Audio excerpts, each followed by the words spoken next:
Fam, what's going on? Kyle Henderson, the Bama football on YouTube.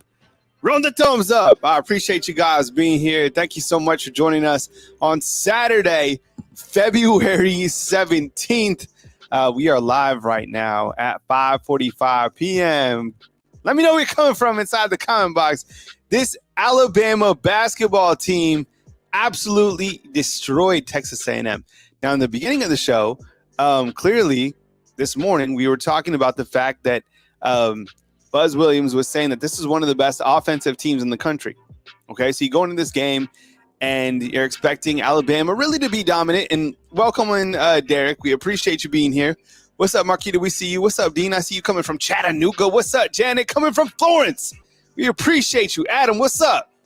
Kimberly, what's going on? James, coming up from Virginia. Larry Large coming. I love Larry Large. Team, say what's up. What is up, undefeated? All right, we got, getting you going.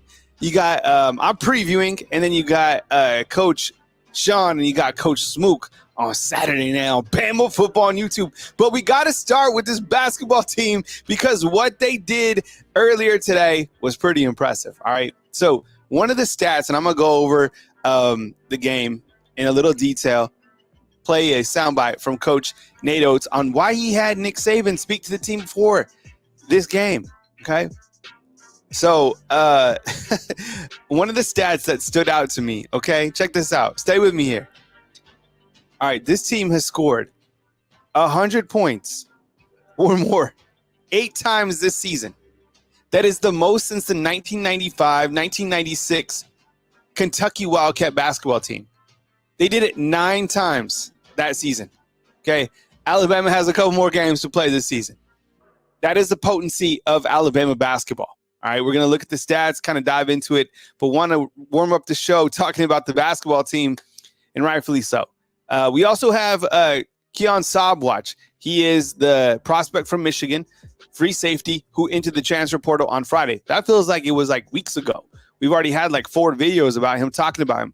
Behind the fan funder wall is a video with Coach Sean talking about a player that we should not sleep on. I'll give you a hint. Yes, sticky hands. All right, sticky hands if you follow that in my show. What's up, Javion? I see you inside the comment box, man. Thanks for being here. Tink, what's up? Thanks for rolling with us. Angel, thanks for coming to us from Pigeon Forge, Tennessee, and everybody else that is joining us a little bit early before we go to our 6 o'clock spot with Coach Smook. So I appreciate you guys. Let's run through this Alabama basketball victory this morning. Cynthia, I see you. Thank you very much for coming to us from Sarah Land. I almost said Cynthia Land. Show you like that. Okay, so check this out. First of all, I love this picture. A big dunk as Alabama wins by a nice 25 points in this particular game against Texas A&M. Now, before the game, Nate Oates had Coach Saban come and talk to the team, right? A team that was already hot, a team that was already won 11 games and at home, because they're 11-1 on the season at home. So now they're 12-1, and I think they've won 15 in a row against conference opponents. So check this out. Okay, I want to go back to this graphic. Let me see if I can find it. Okay, I'm gonna go full screen on here so you can see this. Oh, it looks like we got Coach. Yeah, Coach Sean's coming up next. Coach Sean, I see you inside the comment box, man. Give me 1 second while I run through this Alabama basketball. Let me go back to this clip. Okay, so as I mentioned, Coach Saban came to speak to the team. Are we sure that it wasn't Will Reichard? And I know you can't see this that well on the screen, but the Alabama basketball team hit 18 three-pointers, 18 from 41. Will Reichard, was he there? My goodness, that is 18 three-pointers. On the flip side, Texas A&M only hit 4 three-pointers. They were 4 of 23. Alabama, obviously, when they are hot, you can't beat them. You really can't. Grant Nelson in this particular game had actually 0 points because he went out early. He had 9. But you had Mark Sears, who had 23 points. You had Griffin, who had 17. Points all over the board. But really, the play of Mark Sears has been really impressive. But I wanted to play this clip real quick. It's about Coach Saban and why he spoke to the team. Here's Nate Oates after the game in his post-game press conference. Yeah, Coach, you mentioned on the radio before that you guys brought in Coach Saban to speak to the team. Just why did you do that? What did you want him to tell the team yesterday? I mean, he's, to me, maybe the best team coach of any team sport in modern college sports history, and he's right here. He's I talked to him shortly after he retired. He told me when he's going to come back to town. I asked him if he wouldn't mind speaking to the team when he came back to town. So this was in the window. We kind of had the week off between games. I thought it'd be good for our guys to hear from, a respected coach like him on what it took to win. He was great at churning out NFL players. He taught. He's great. He said, I don't know much about basketball, but here's what I can apply from football. I thought he was really good. I mean, he's obviously won a ton of games, and I've tried to learn as much as I can from him. I was fortunate that I was able to spend, 5 football seasons with him here and learned a little bit. Shoot, if he's around here, I'm going to keep picking his brain, see if he can keep talking to our team. That was Nate Oates earlier today. We got Coach Sean in the background. I'll bring you on, Coach Sean, in like 2 minutes. Alabama basketball, what they were able to do today, really impressive. Next up, they got Florida coming in. But Alabama basketball right now on an absolute tear. And I think this team is as good as they want to be. I think earlier today there was some projections that they're number 3 or whatever. It doesn't matter. Look, if this team is hot, and that's going to be the problem with this team, I think, going like long term, they have to be able, like, if they're not hot from the outside, what are they going to do? That's just playing devil's advocate. But if they are hot and Pringle comes in on the inside, I mean, this team can do whatever they want. I mean, Coach Nate Oates, like, pay him. And he's already getting paid. But, like, the new arena, we keep talking about all this stuff. Whatever it is, Alabama basketball is relevant. And I got here just the time when Avery Johnson, and he had some really impressive recruits. I'd never seen a prospect like Colin Sexton before, right? But and he, a great guy, loved him. But what Nate Oates has done from basketball standpoint, he has made Alabama basketball really relevant again. I mean, last season they were ranked number 1, right? Now they're number 15, probably climb up in the polls, number 12 or whatever. And I think with this Alabama basketball team, they might be peaking at the right time. Whereas last year, I felt that they peaked a little bit too early and then kind of fizzled out down the stretch. So I don't think we've seen the best from this Alabama basketball team. Mark Sears, one of the best in the country. And give me a thumbs up if you guys are, enjoying this basketball team and what they've been able to do. Luke, I see you inside the comment box. Auburn is losing to Kentucky right now. Yeah, I'm going to check some games out as I go into Saturday evening. But I'm going to bring on Coach Sean a little bit early to catch up with him. Coach Sean, give me a thumbs up if you can hear me, and we'll bring you on right here on Bama Football on YouTube. Coach, you ready to go? All right, let's do it. All right, welcome in Coach Sean.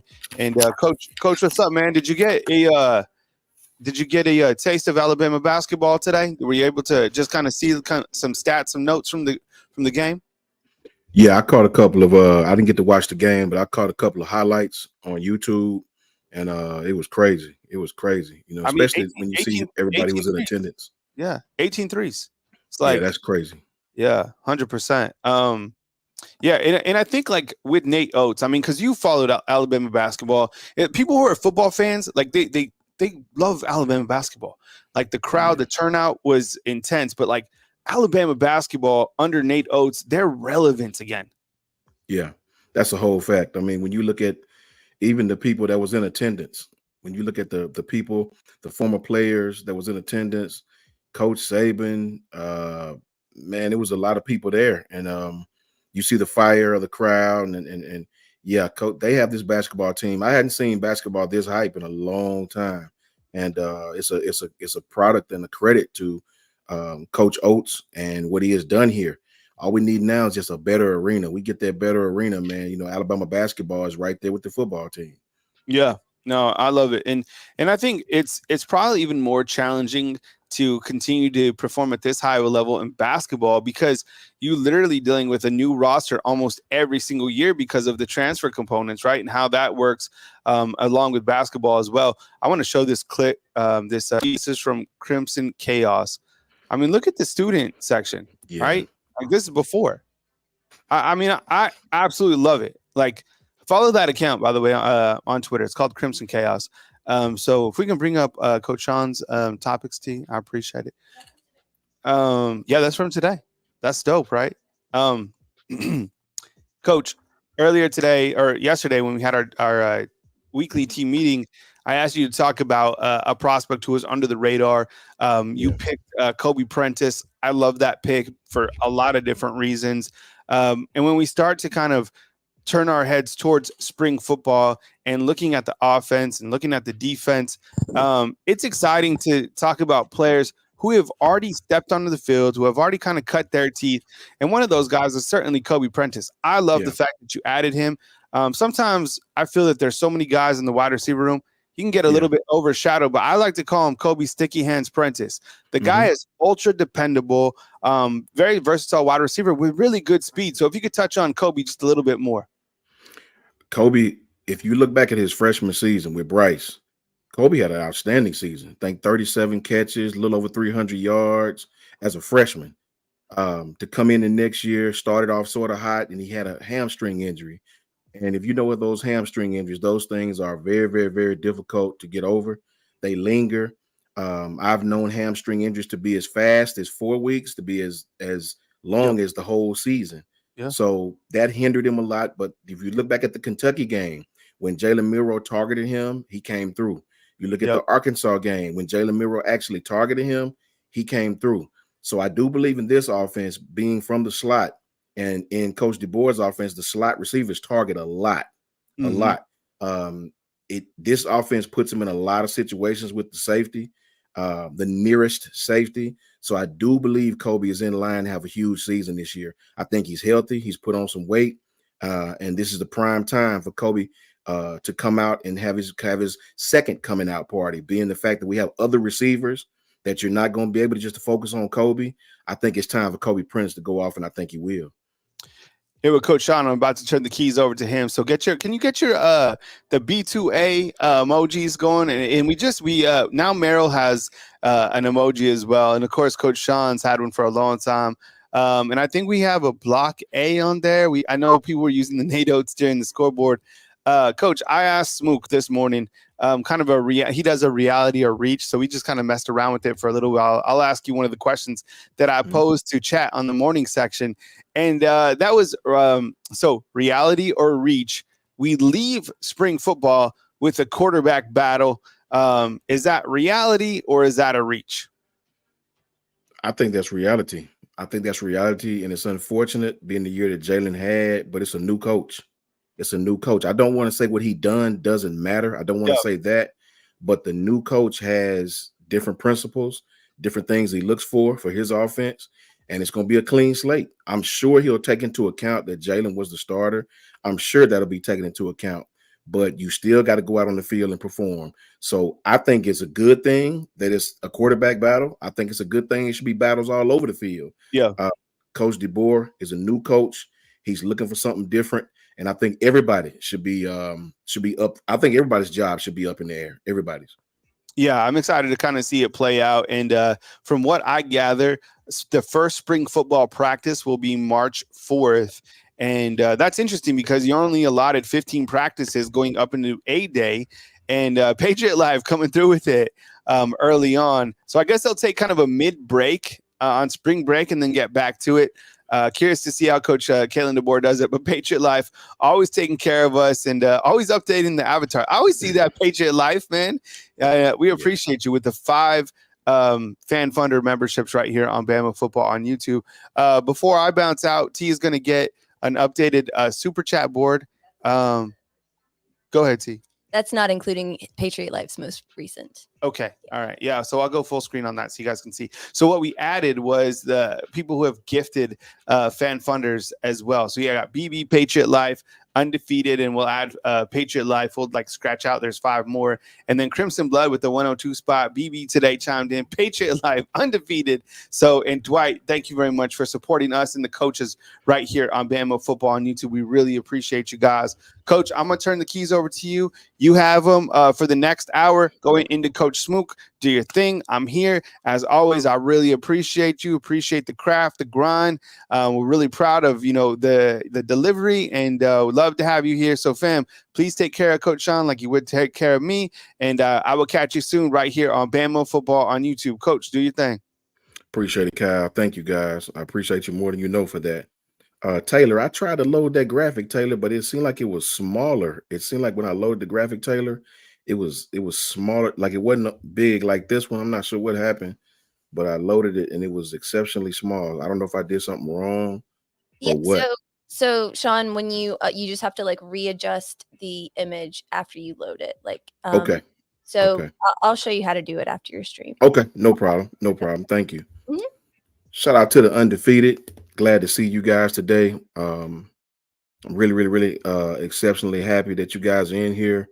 A lot going on in my family right now. Really happy to see you guys. Trevor Pernell, what's up with you, brother? How you feeling, man?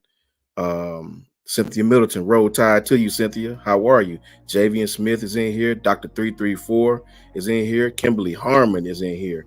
Janet Forsyth. What's up, Janet? How you doing? And roll tide to you.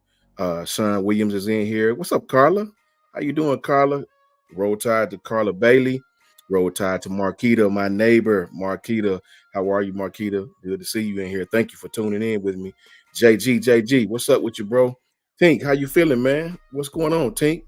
How you doing, man? Good to see you, Tink. I'm glad you're in here, bro. Larry Large is in here. Jared, my hashtag partner's in here. You know what I mean? The creator, if you will. What's up, Jared? Xavier Beach, how you doing, man? James Crick is in here. Patriot Life is in here. Patriot Life, what's up, bro? You always setting it off. Much love to you, man. We really thankful for you guys. Cody White is in here. What's up, Megan? How you doing, Megan? Very good to see you. Janet, I appreciate you. Eddie Williams is in here. What's up, Eddie?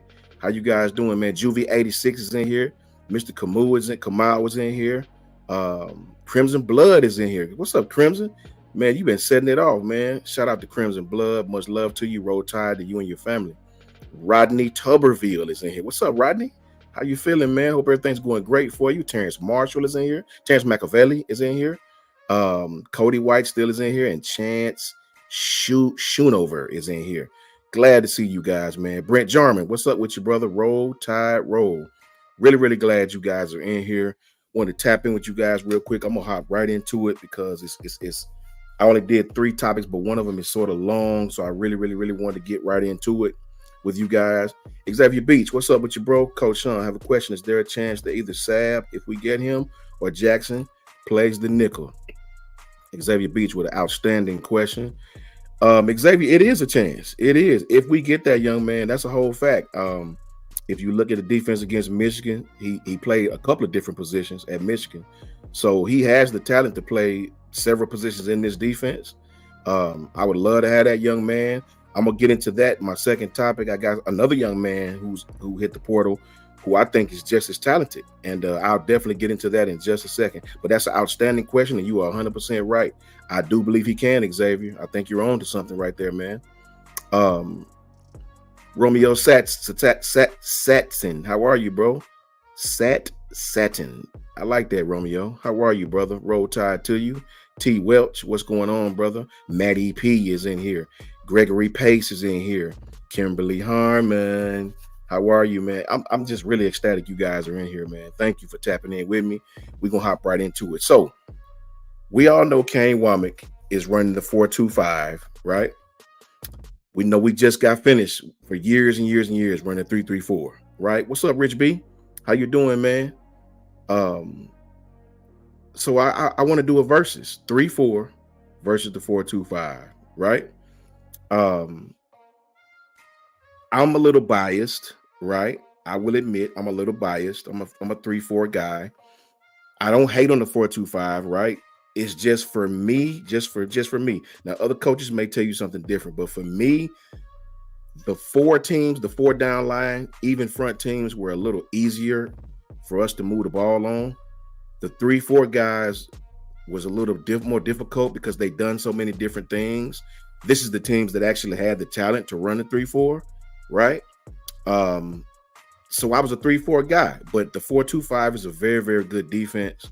And I wanted to do a little dive in real quick. I watched TCU and I really saw some things of what they done. I watched Georgia when they ran their 4.25 a few years ago, and I really watched some things they done. I'm already well versed in the 3-4. Now I'm an offensive guy, right? The defensive guys are Coach J and Merrill, right? I'm an offensive guy, but obviously going against the defenses, I know quite a bit about the defense and which ways to attack it, right?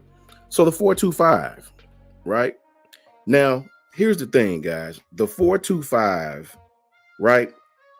It's the coach simple, play fast, simplistic defense, right? It really is, right? Especially when you compare it to the 3-4. Now, you can do several things out of the 4-2-5, right? Multi-front. For the coach who wants execution, no tricks, that's the 4-2-5, right? In its base, you don't have a lot of line calls, a lot of line slants, a lot of misalignments, right? It's a very, very base, even front defense, right? Your line slants are minimal. Your alignments is what it is, right? You just don't have a lot of things like that, right? You line up in your over, as we call it, over or indie front, and just go. That's what it is. It is what you see. It is what it is. Unlike the 3-4, that has a lot of different principles, a lot of different disguises to go into it. Now, the 4-2-5 defends everything pretty well, right? It defends everything pretty well. It's not an unsound defense, right? It's just a defense that I call a tweener defense. And what I mean by that is it's a defense where you have to have some hybrid players. Your weak safety and your strong safety. In this defense, they have a weak safety and a strong safety. Your weak safety and your strong safety better be able to tackle with this defense, right? This defense, you better have some guys from your secondary that don't mind coming up, putting a hat on the ball, putting a hat on the hat. You better have some physical guys in your secondary that don't mind tackling. You cannot shy away from tackling in this defense, right? Now, I believe the 4-2-5 is similar to the 4-4, right? Very, very, very, very similar to the 4-4. It's just whatever you want to call the outside guys. What I mean by the outside guys is your weak safety, as I said, your strong safety, as I said. Are they weak safeties and strong safeties, or are they outside linebackers? It's whatever you want to call them, right? You move them back, it's one defense. You put them up on the line, it's another defense, right? So it's whatever you want to call these guys, depending on their skill set, right? What matters the most is the alignment, though. That's what matters the most, chat. The alignment, the concept of where they're going, and wide safeties, right? When you have those really, really, really wide safeties, that makes all the difference. Now, if you have that concept, you can kind of call them whatever you want, right? You still align them 5 by 5, and you're okay. So the alignment is everything, guys. You can call them whatever the hell you want, right? The alignment is what makes the difference in this defense and our pass defense. Some of my friends who in the profession, we argue about this all the time. They say, well, if it's 5 defensive backs, it's a nickel, right? If it's 5 DBs, it's a nickel. Now, that's the high school level. But at the same time, I don't really go by that. I mean, I know it's a 4-2-5. I don't really call it a nickel, because if you're basing your hypothesis on how many defensive backs it is, then does a dime have 10 DBs? Absolutely not, right? Does a dime have 10 DBs? No. A dime defense has 6 DBs. We call it a nickel and a penny. So UGA ran a really, really good version of this 4-2-5. And what I liked about it is their strength on the defensive front. You could actually run a different strength to what the back end is running. Is that Janet? Shout out to Janet Forsyth, member for 1 month. Prayers to you and your family, Coach Sean. I appreciate you, Janet, more than you know it on this day. Thank you for that. I appreciate you so very much. You always do so well with the channel. You tap in, you contribute. You guys are awesome, man. You guys are absolutely awesome. By far the best chat in Bama football lore, right? Shout out to all of you. Thank you, Janet, for that membership. You are absolutely awesome. Roll Tide to you back, my sister.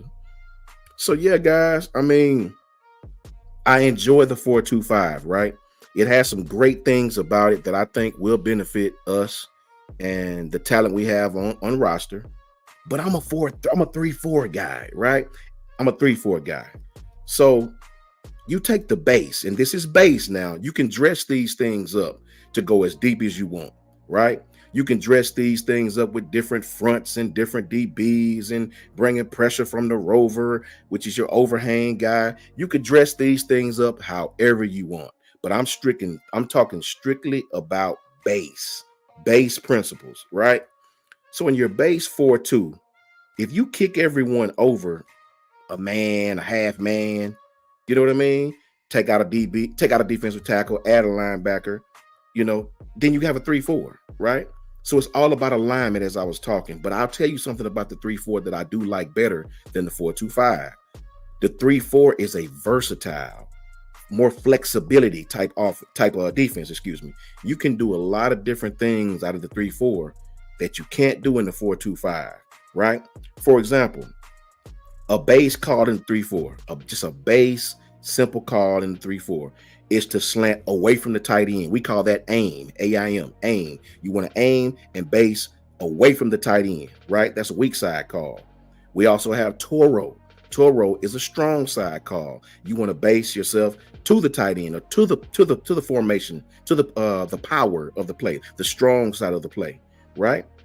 But in essence, if you walk your Sam linebacker down to what we call a C gap defender, a C gap is what's called a 6 technique. That's right outside the defensive end, a stretch, right? Then you have an even man front, right? You have an even man front. So just like that, you've converted from a 3-4 to a 4-2 and back and forth, vice versa, depending on where the Sam linebacker is. If he's up on the line with his hand in the dirt, it's an even man front. If the tight end is there, he backs off. We call that loosen. If he's loosened, then it's not an even man front anymore. It's an odd front. So we could play with these things all day long, right? But in essence, you have a lot more versatility and a lot more flexibility, I think, in the 3-4. But the 4-2 is a safe defense to run, a very, very, very safe defense to run. Different principles that it focus on, but I do think that we'll be fine in that. Now, it's like if you have your 3-4, your base 3-4, base, keyword there, base, your base 3-4, which is 3 down linemen, 4 linebackers, right? 3-4, right? In actuality, you're slanting into a 4-2 when the guy's on the line of scrimmage. When your linebacker, your Sam, is on the line of scrimmage. That's your 4th guy now. It's not a 3-4 anymore, right? You have 4 down linemen now if he's on the line of scrimmage. So slanting back and forth, shading back and forth, you know what I mean? Those are all things that you do different in each defense. You do a lot of slanting, a lot of shading, depending on what defense you're running. So for me, I love the 3-4 because it gives you the versatility to do a lot of things on your back end, right? It gives you so much to do on the back end. What's up, Jay Townsend? How you doing, my friend? Roll Tide, brother. It gives you a lot of versatility, guys, to do things on the back side of it, right? On your back end. Now, a lot of teams can't successfully run the 3-4 in high school because the 3-4, you have to have great people at key positions. It's not a lot of high schools that have the talent to run a successful 3-4 in high school, right? It's not a lot of Dallas Turners and Will Andersons running around, right? If you have those kind of athletes, yes, you can run a 3-4 and be successful, but you got to have those type of athletes in a 3-4 to be successful in high school. And you just don't see that a lot unless you're playing IMG or modern day, one of these high schools with a lot of athletes and a lot of talent, right? So, anytime you have these defenses and you switch them up like that, especially in the 4-3, in the 3-4, when you have the 3-4 and a guy adds to the line of scrimmage, that's what's called a 5-1 on the weak side, or a 4-eye. I know you guys know about that 4-eye, right? It's a slant of the defensive end in 6 tech, as I talked to you earlier. 6 tech is a 6 technique. That means you're aligned directly over the tight end with the outside frame of the tackle. You directly lined it up over the tight end outside of the offensive tackle. That's called a 6 technique, right? So that's very, very popular, very, very popular. In a 3-4, you can kick the personnel down, you can shade them, you can tell them to play the same way. That's the versatility of the 3-4. That's what I like. That's what I like. I like having that versatility to be able to do both, right? One major key in the 3-4 is how the defensive linemen are taught, right? In the 3-4, we teach them to do what's called key read, right? Especially young defensive linemen. Very, very important for young defensive linemen. Whether you're slanting or playing shade, you're always what we call slanting to shade, right? Slanting to shade. So It's just very important. It's very important. 3-4 is more of your slants. The 4-2-5 carries more of your shade, right? You'll see a lot of shading in the 4-2-5 defense, and I had to really get used to that. I watched a lot of TCU. I watched a lot of Georgia. I watched a lot of teams that do a lot of shading, and I wanted to know what was so good about this. What can the 4-2-5 attack that the 3-4 can attack? I wanted to know. I wanted to see it ran at its highest level, and I saw some things. I did see some things that I liked about it, and I saw some things that I didn't like about it, right? And it may have been my biasness. It may have been my biasness, guys. So I tried to watch it with an open mind. I tried to see all the advantages of it with an open mind, right? To me, the 3-4, our pass defensive structure, our pass defensive formation, it has, infinite levels of flexibility and versatility that the 4-2-5 does not, right? Now, the other side of that is this, in favor of the 4-2-5. The simplicity of the 4-2-5. And that may be why Coach Warmick was brought in. You want to simplify everything, right? The 4-2-5 is very, very simple, very, very simple to run. You don't have all these different calls and different perks and tweaks and things of that nature. Think about this.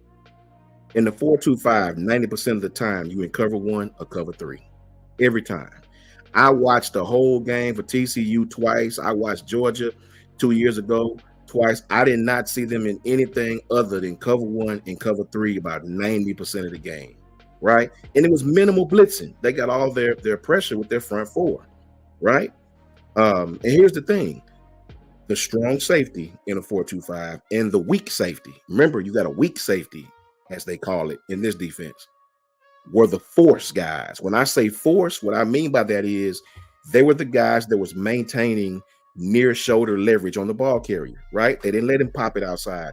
They wanted to maintain that near shoulder leverage on the ball carrier and your underneath defenders, right? We call that a force guy, right?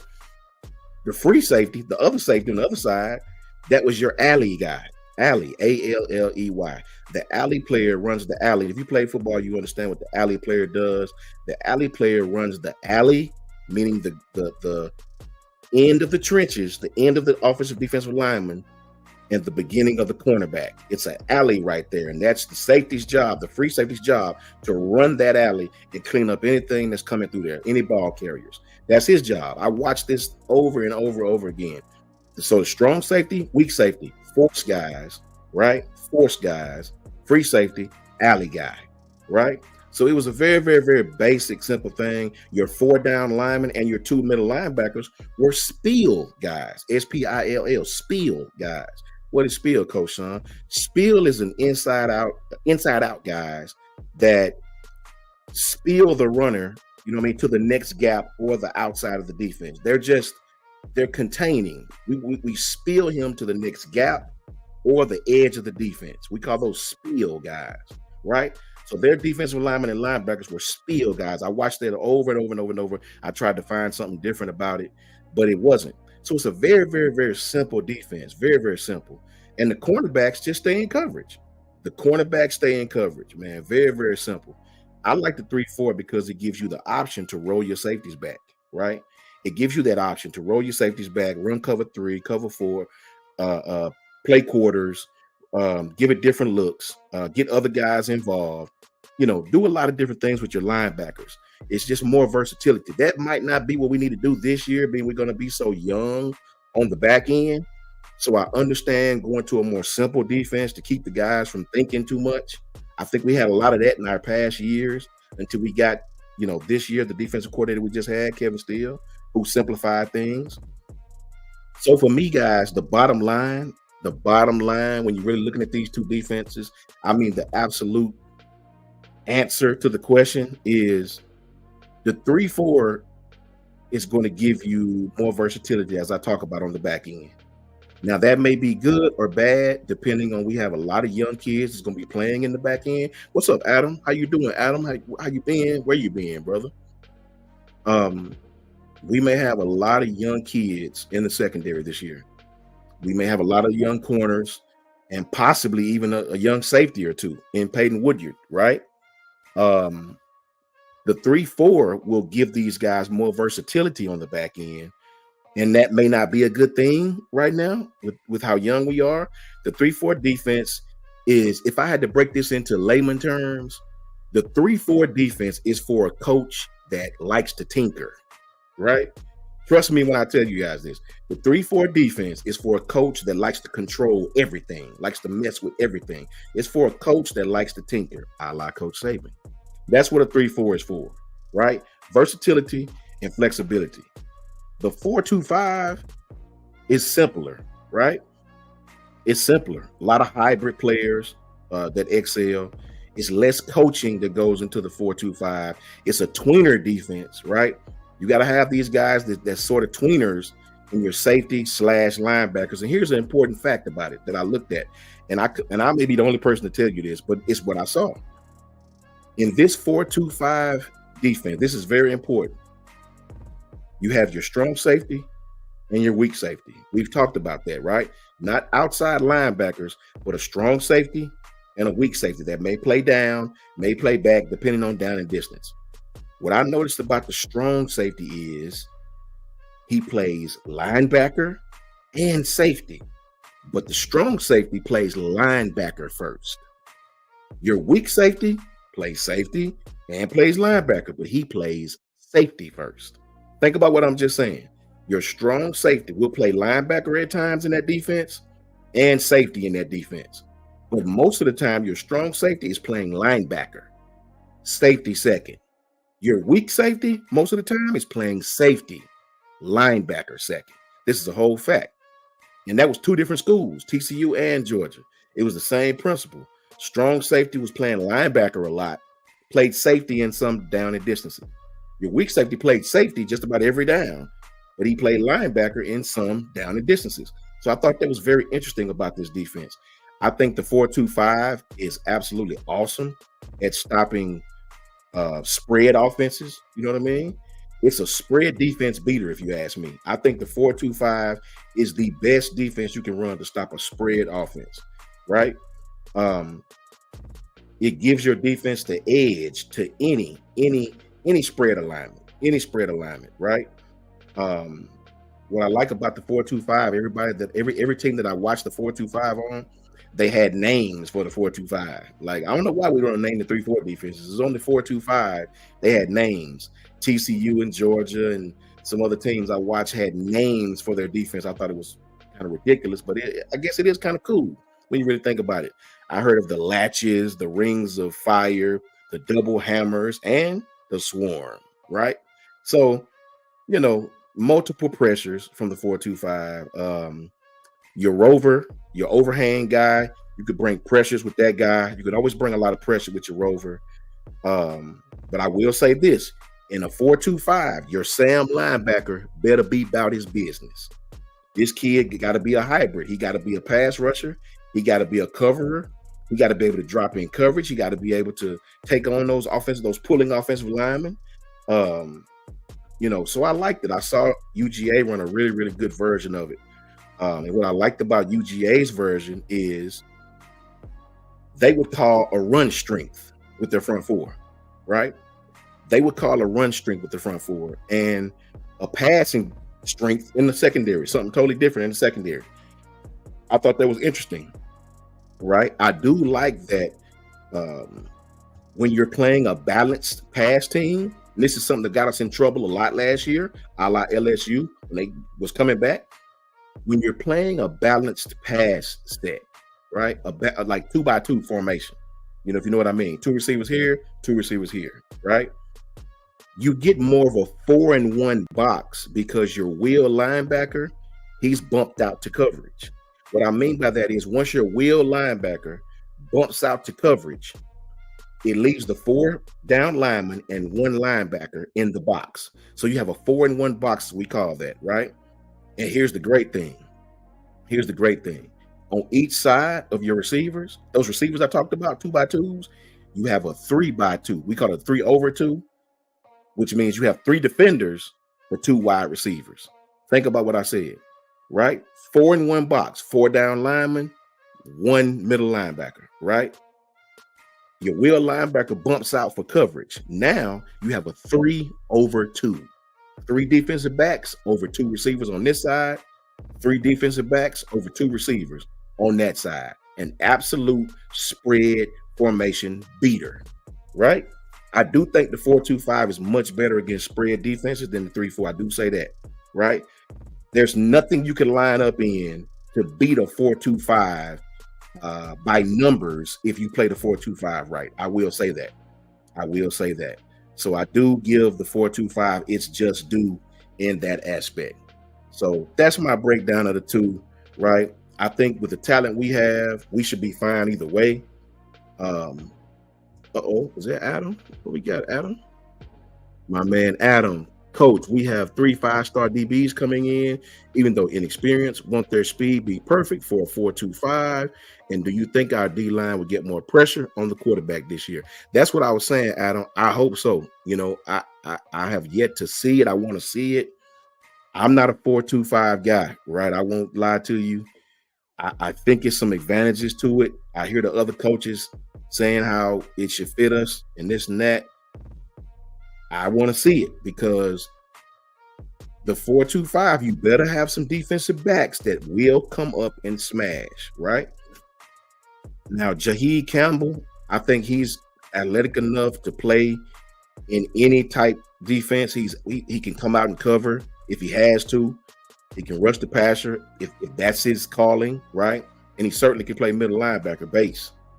I don't want to see Deontay Lawson covering nobody. Right? That weak safety I was talking about, I saw Caleb very aggressive in tackling. I saw Caleb very aggressive in pass defense. I don't know who else we have at safety that could play both to that degree right now, right? They're going to be young. We have Malachi on the other side, right? Maybe we have some young kids who step up and can fill that role, right? The good thing about the 4-2-5 is most of the teams that we play, not all, but most of the teams that we play run spread offenses. Ole Miss, Tennessee, Oklahoma, all these teams run Missouri, some version of a spread. The 4-2-5 is a absolute perfect defense to run against those guys. I only worry, and this is only Coach Sean saying this, I only worry about the 4-2-5 when you play a physical team that can break contain and get on the edges on you, that can have you unbalanced as far as your numbers with your overhang if they go the other way, right? A la what Michigan did to them, right? I only worry about teams that can do you like that. Now, we don't play a lot of teams like that. Maybe Georgia has the personnel to do that, even though that's not quite their offense, right? I only worry about the 4-2-5 when you start being unbalanced and you start going away from the strengths. Do you have the personnel to come up and be physical from the back end? That's my only concern, right? I think we'll be just fine, though. I think we'll be fine. I think the 4-2-5 is the better defense to run this first year, right? Under Coach DeBoer. That's what he's used to. The kids won't be thinking that much. They won't be, worrying about, am I in the right place? They won't be worrying about who has what leverage, who has what pass off. And most of the teams we play, again, are spread teams. And this defense is a spread beater. What's up, Katrina? How you doing, Katrina? How you feeling today? Xavier Beach says, Coach Sean, from an analysis. Wait a minute. Let me see what you said. Coach Sean, from your analysis, Moore needs to be nickel. Well, this is just me, man. I don't want to see Malachi in too many man-to-man situations. I don't. I think Malachi is a better off-coverage guy. I don't want to see Malachi in too many man-to-man situations because Malachi is kind of stiff-hipped to me. And I don't really want to see him in a bunch of man situations a lot on passing downs, right? I think Malachi could play anywhere in the secondary. If you want to be honest, he could play anywhere, but I want to keep Malachi where he's comfortable. I want to keep Malachi at that position where he's comfortable. in this defense with 5 DBs, and remember, guys, we played with 5 DBs a lot last year, right? Wasn't quite 4-2-5 principle, but we played with 5 DBs a lot. We played nickel a lot. There is a difference in the two, right? I'm not so worried about Malachi, Xavier. You know, Malachi's been in the system. The boy been here, 5 years? He could probably play any system. I was just speaking to strengths and weaknesses. You know, you got some great offensive coaches out there, like Tennessee's coach Hype was a great offensive coach. They'll find the weakness. They'll find if you play them wrong, too close on the hashes, they'll find the weakness. You better believe that. I do think this 4-2-5 is something we need to run this year.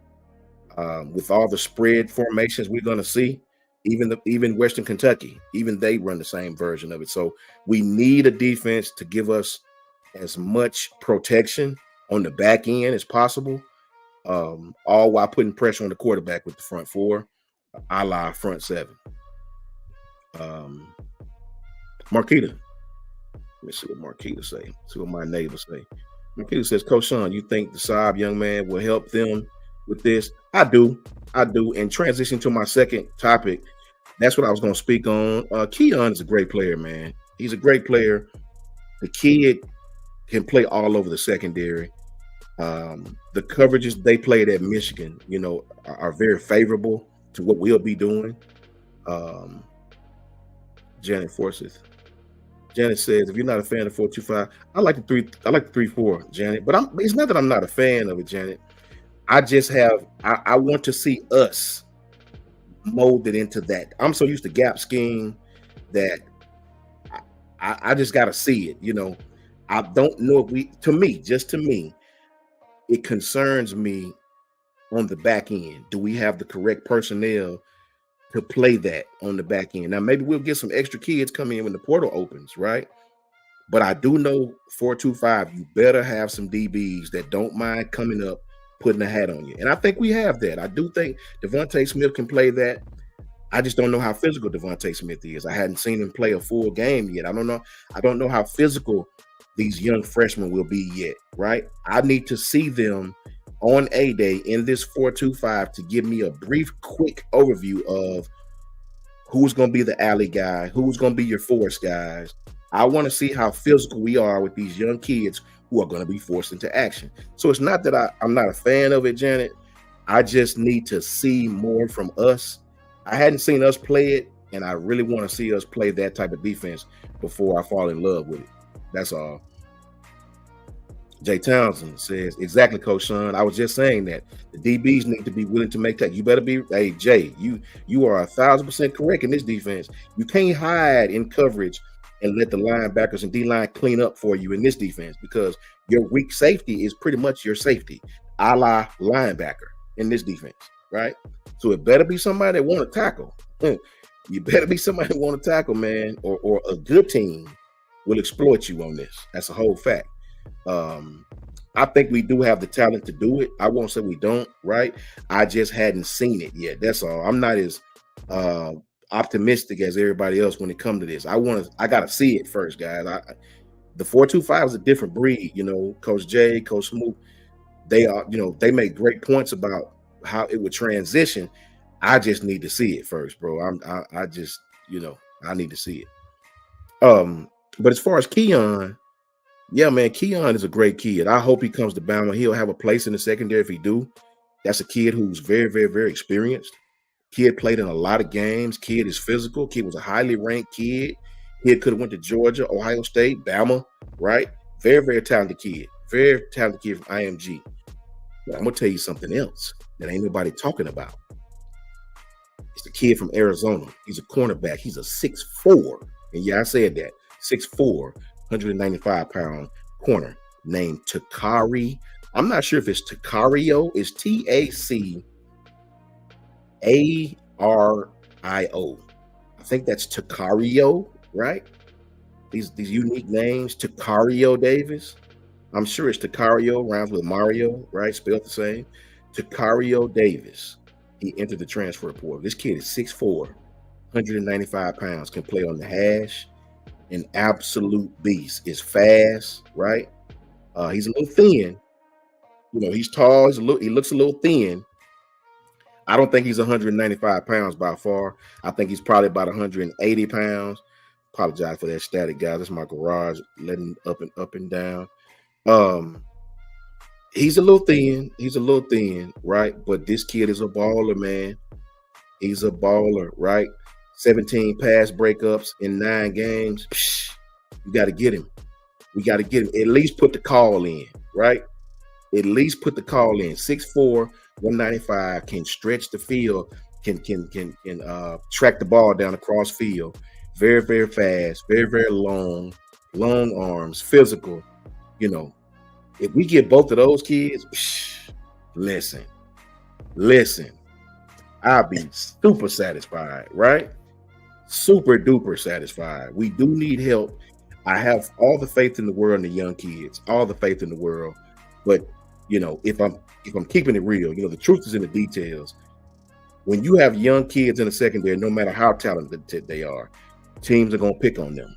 Caleb Downs is probably one of the most talented young men I've ever seen coming out of high school playing that position, and even he gave up plays because it's very, very difficult to transition from high school safety to college safety, right? It's very difficult because the schemes and coverages and things of that nature may be the same, but the quality of athlete that you're going against is not, right? So I don't want to go into the season with all young kids in the secondary, right? A team that's a veteran team like Tennessee, Missouri, they'll exploit you with those young kids, even though they're talented, right? We know Xavier Brown. We know Xavier Mincy. We know Peyton Woodyard. We know Drake Kirkpatrick Jr. We know Red Morgan. We know Jalen Mbakwe. All these kids are super duper talented, but so was Caleb Downs, man. Jalen Mbakwe didn't even really play the position. He played quarterback. So it's going to take a while to get these kids acclimated to not only this defense, but college football, right? It's a big difference in going against Amari Jefferson in high school, another freshman like you, incoming freshman. And now you're going against Kendrick Law, Kobe Prentice. You're going against these guys who know every trick in the book. So you got to get these young kids acclimated, man. It's a lot of offenses in the SEC out there this year that are going to be super good, right? And I don't want to see us have too many young kids on the field at one time. I think we're talented enough to overcome the mistakes, but I do hope we get some older guys to slowly but surely bring the young guys on and let them learn without being baptized by fire. Now, my undefeated, what are you guys talking about? Let me see. Xavier Beach says, Coach Saban, did I read that right? Coach Saban coaching offensive line next year while on the cover of the video game. Hey, man, if I could get Coach Saban back in any facet, it's a win for us, right? We do need to get an offensive line coach in a dadgum hurry. That's a whole fact. Like, we need to get that thing sold up, man. Spring, these guys are about to open practice in a few weeks. We need an offensive line coach ASAP. We need to get that under control. Mike 504 says you can control the run more in 3-4. It all depends on what kind of run, Mike. If we're talking about inside zone, outside zone, maybe, right? I think the 4-2-5 is just as good in inside zone, right? For me, it's the more off-tackle 12 personnel type things that I worry about, right? I'm not so much worried about the inside-outside zone. I worry about the 12 personnel teams coming downhill at you like Michigan. I worry about that. I worry about having a physical enough overhang that can take that type of punishment, playing that position, over and over and over, being able to cover, being able to play physical in the run game. I worry about that. But it's just me, everybody, most teams run spreads, like I said, so we should be fine. It's the teams that don't really run spread that I have concern about. Xavier says, Coach Sean, TCU's 4-2-5 is spinoff of that. Yeah, it is. It is, Xavier. All facts. That Cincinnati 335, yeah, you're 100% correct. They just do different things on the back end. That's a whole fact, Xavier. I couldn't have said it better myself.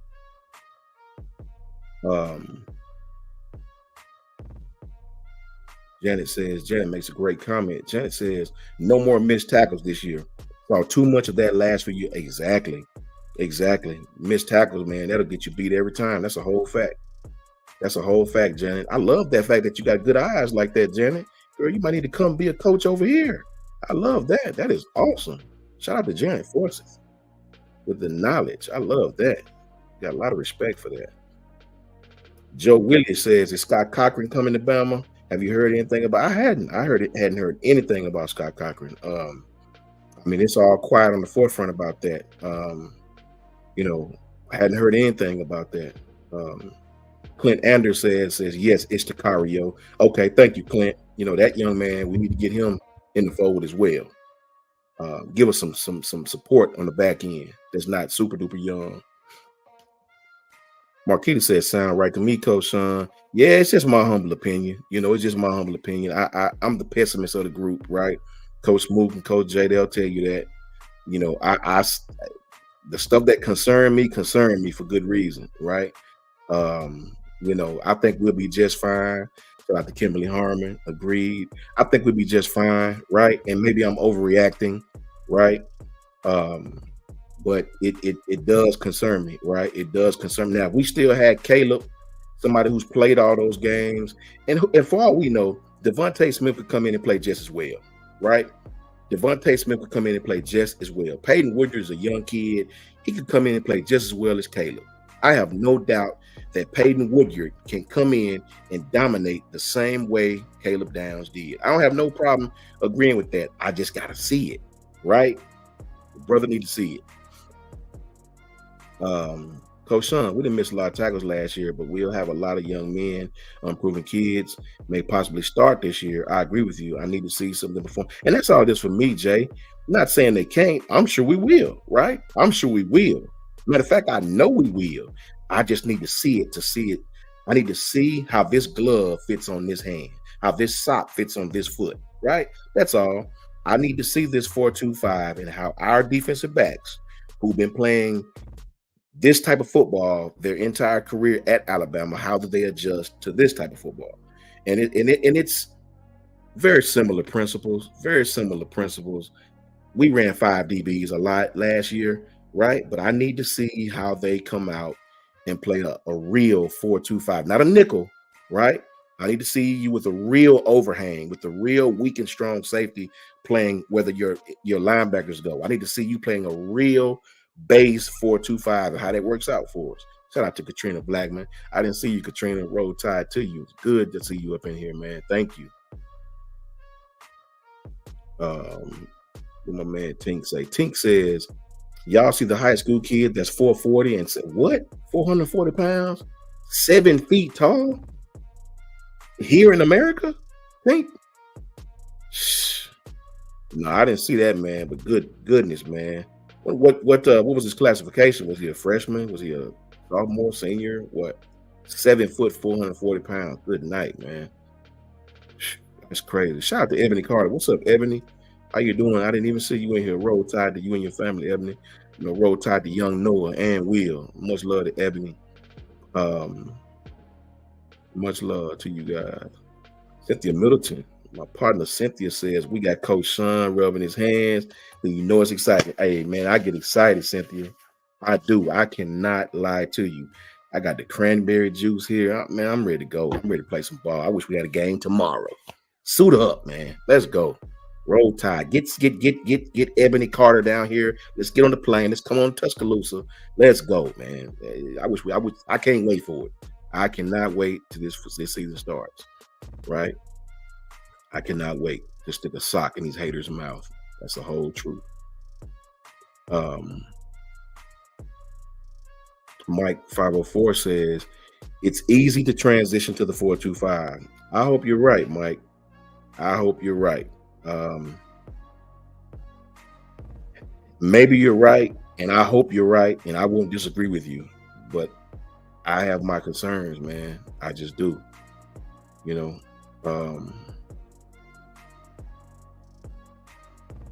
Hurricane 313 says all these coaches Bama getting are a downgrade, every one of them.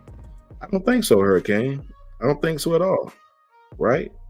Everyone thought Lane Kiffin was a downgrade when we first got him. You remember we got Lane Kiffin, everybody was like, why would we want him? He had failed every way he went. Right? Let me tell you something, Hurricane. When a coach has a rough time, I'd rather have the coach who's went through struggles, who understand what it is to lose, who's had bad seasons, because that's where you learn at, Hurricane. I don't want the coach that's won every way he went as far as being a coordinator. I want the guy like KD that's won but lost the biggest game of the season, right? I want the guy like Nick Sheridan who had a great offense his first year and a sucky one the next, right? That's how you know they learn, they get better, right? All these coaches, Hurricane, have never coached at a place that has the depth, the quality of talent like they have at Alabama, right? You see Nick Sheridan, when he had his talent, they were awesome at Indiana, almost beat Ohio State, right? To win 9 games at Indiana, 8-9 games at Indiana, that's a plus for them, right? As soon as he lose 2 or 3 players, it's over. No depth. It's Indiana. At Alabama, nah. You got layers upon layers of receivers that would have started for you at Indiana. So when you say downgrade, that makes me think you don't know football, because if you really look at the players they have and the coaches they have, all these guys are awesome. All of them, right? They all are great at what they did and what they do, right? Anytime you can get head coaches to be coordinators, that's a win, brother. So I have to respectfully disagree with you.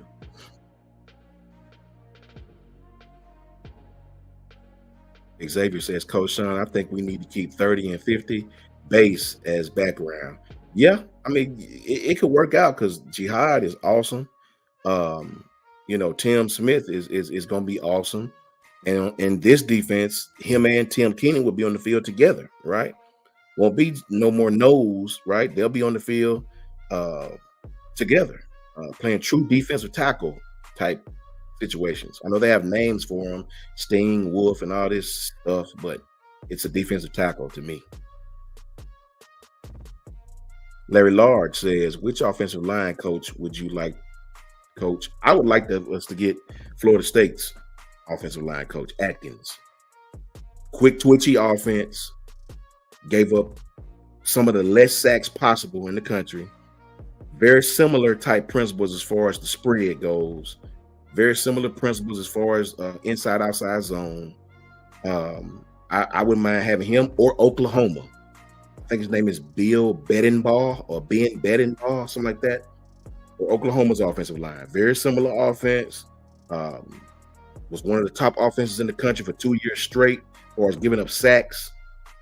So for me, Florida State's offensive line coach and Oklahoma's offensive line coach, I would love to get either one of those young men. You said more speed on the field on 4.25. I mean, speed on the field is cool. It's all right. I mean, that's great. I don't have no problem against speed on the field. But especially when we play spread offenses, right? That works out. When we play spread offenses, again, maybe you didn't hear what I said. I'm not concerned about that playing the spread off. The 4.25 is a spread. It's a spread defense beater. What I mean? It's a spread. It stops spread offenses really, really, really well, right? It allows you to drop your wheel into coverage and having 3/2 on each double set of wide receivers. 3/2 is wonderful. That means we have 3 defensive backs to your 2 receivers. Do you understand what I'm saying? So that's great. That's not the part I'm concerned with. The part that concerns me about a 4.25 is what I seen Georgia when they ran the 4.25 3 years ago, excuse me. TCU ran. It's the power teams, the teams that can run off tackle, consistently. It's the teams that do get on the edge, and your force players can't make it there. Your alley guy can't make it in the alley like he need to. That's the part that concerned me about it. Every defense concerned me. Every defense has strengths and weaknesses, right? I think the 4.25 is great against everything that we'll face, right? It is. I think it's base and good and simple of everything we will face. I just like the 3-4 better because it gives us more versatility on the back end. Now, that might not be a good thing, being that we have a lot of young kids on the back end now, right? that might not be a good thing to run. I agree we should run the 4-2-5 because it's a simpler defense. Simpler defense to me. Your strong safety plays a lot of linebacker. You know what I mean? Your weak safety plays a lot of safety and linebacker, right? So I agree with that. It's a great defense to stop spread offenses. It's great. Absolutely awesome.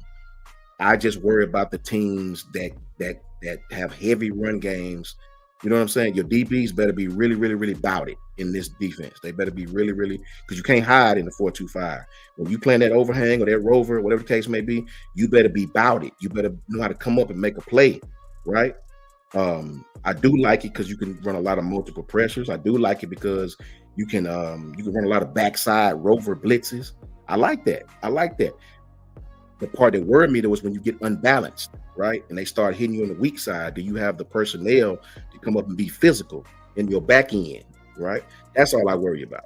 You know what I mean? And I have the same worry about the 3-4. The 3-4 to me is a more versatile, flexible defense. You can do more things with your DBs, your linebackers, but it's the 3-4 is for the coach that like to tinker, right? If you want a simple base defense where the defensive line ain't got to think too much, alignment, slants and all that stuff, 4-2-5 is what you need. That's a whole fact. So I agree with that 1,000%. I agree with that 1,000%. Hurricane, how long do you think DeBoer gonna last before Bama get rid of him? Y'all asked that about Coach Saban. How long do you think Coach Saban gonna last? Coach Saban lasts for 17 years with 6 national championships. I think Coach DeBoer will come here and win some games. He'll get his players in here, and I think it's off to the races for Alabama again. So I don't know. Hurricane, how long do you think Mario Cristobal will last? Getting his ass whipped every week. So I mean, that's a good question. And that's about likewise good question. So Jay Town, Coach Sean, I said that I would like Atkins the other day when we were discussing facts. You were 100% correct, Jay. I like that because his offensive line is quick, twitchy. They run a lot of inside, outside zone. They run a lot of option routes. I like those kind of offensive linemen that's young and get out and about. Trevor Panier, what's up with you, bro? How you feeling, man? Doing good, bro. I don't know if you knew, but down our way, Barbara, Miguel's mom passed. That's my family, man. Yeah, so we're going through it over that, man. Much love, Trapper, home team right there. Stevens, let's see. It's all new stuff. Plans the difference when Nick Hurricane 3P4 says it's all new. Stop playing. It's a difference when Nick. Y'all keep saying that. I keep hearing that. It's all different.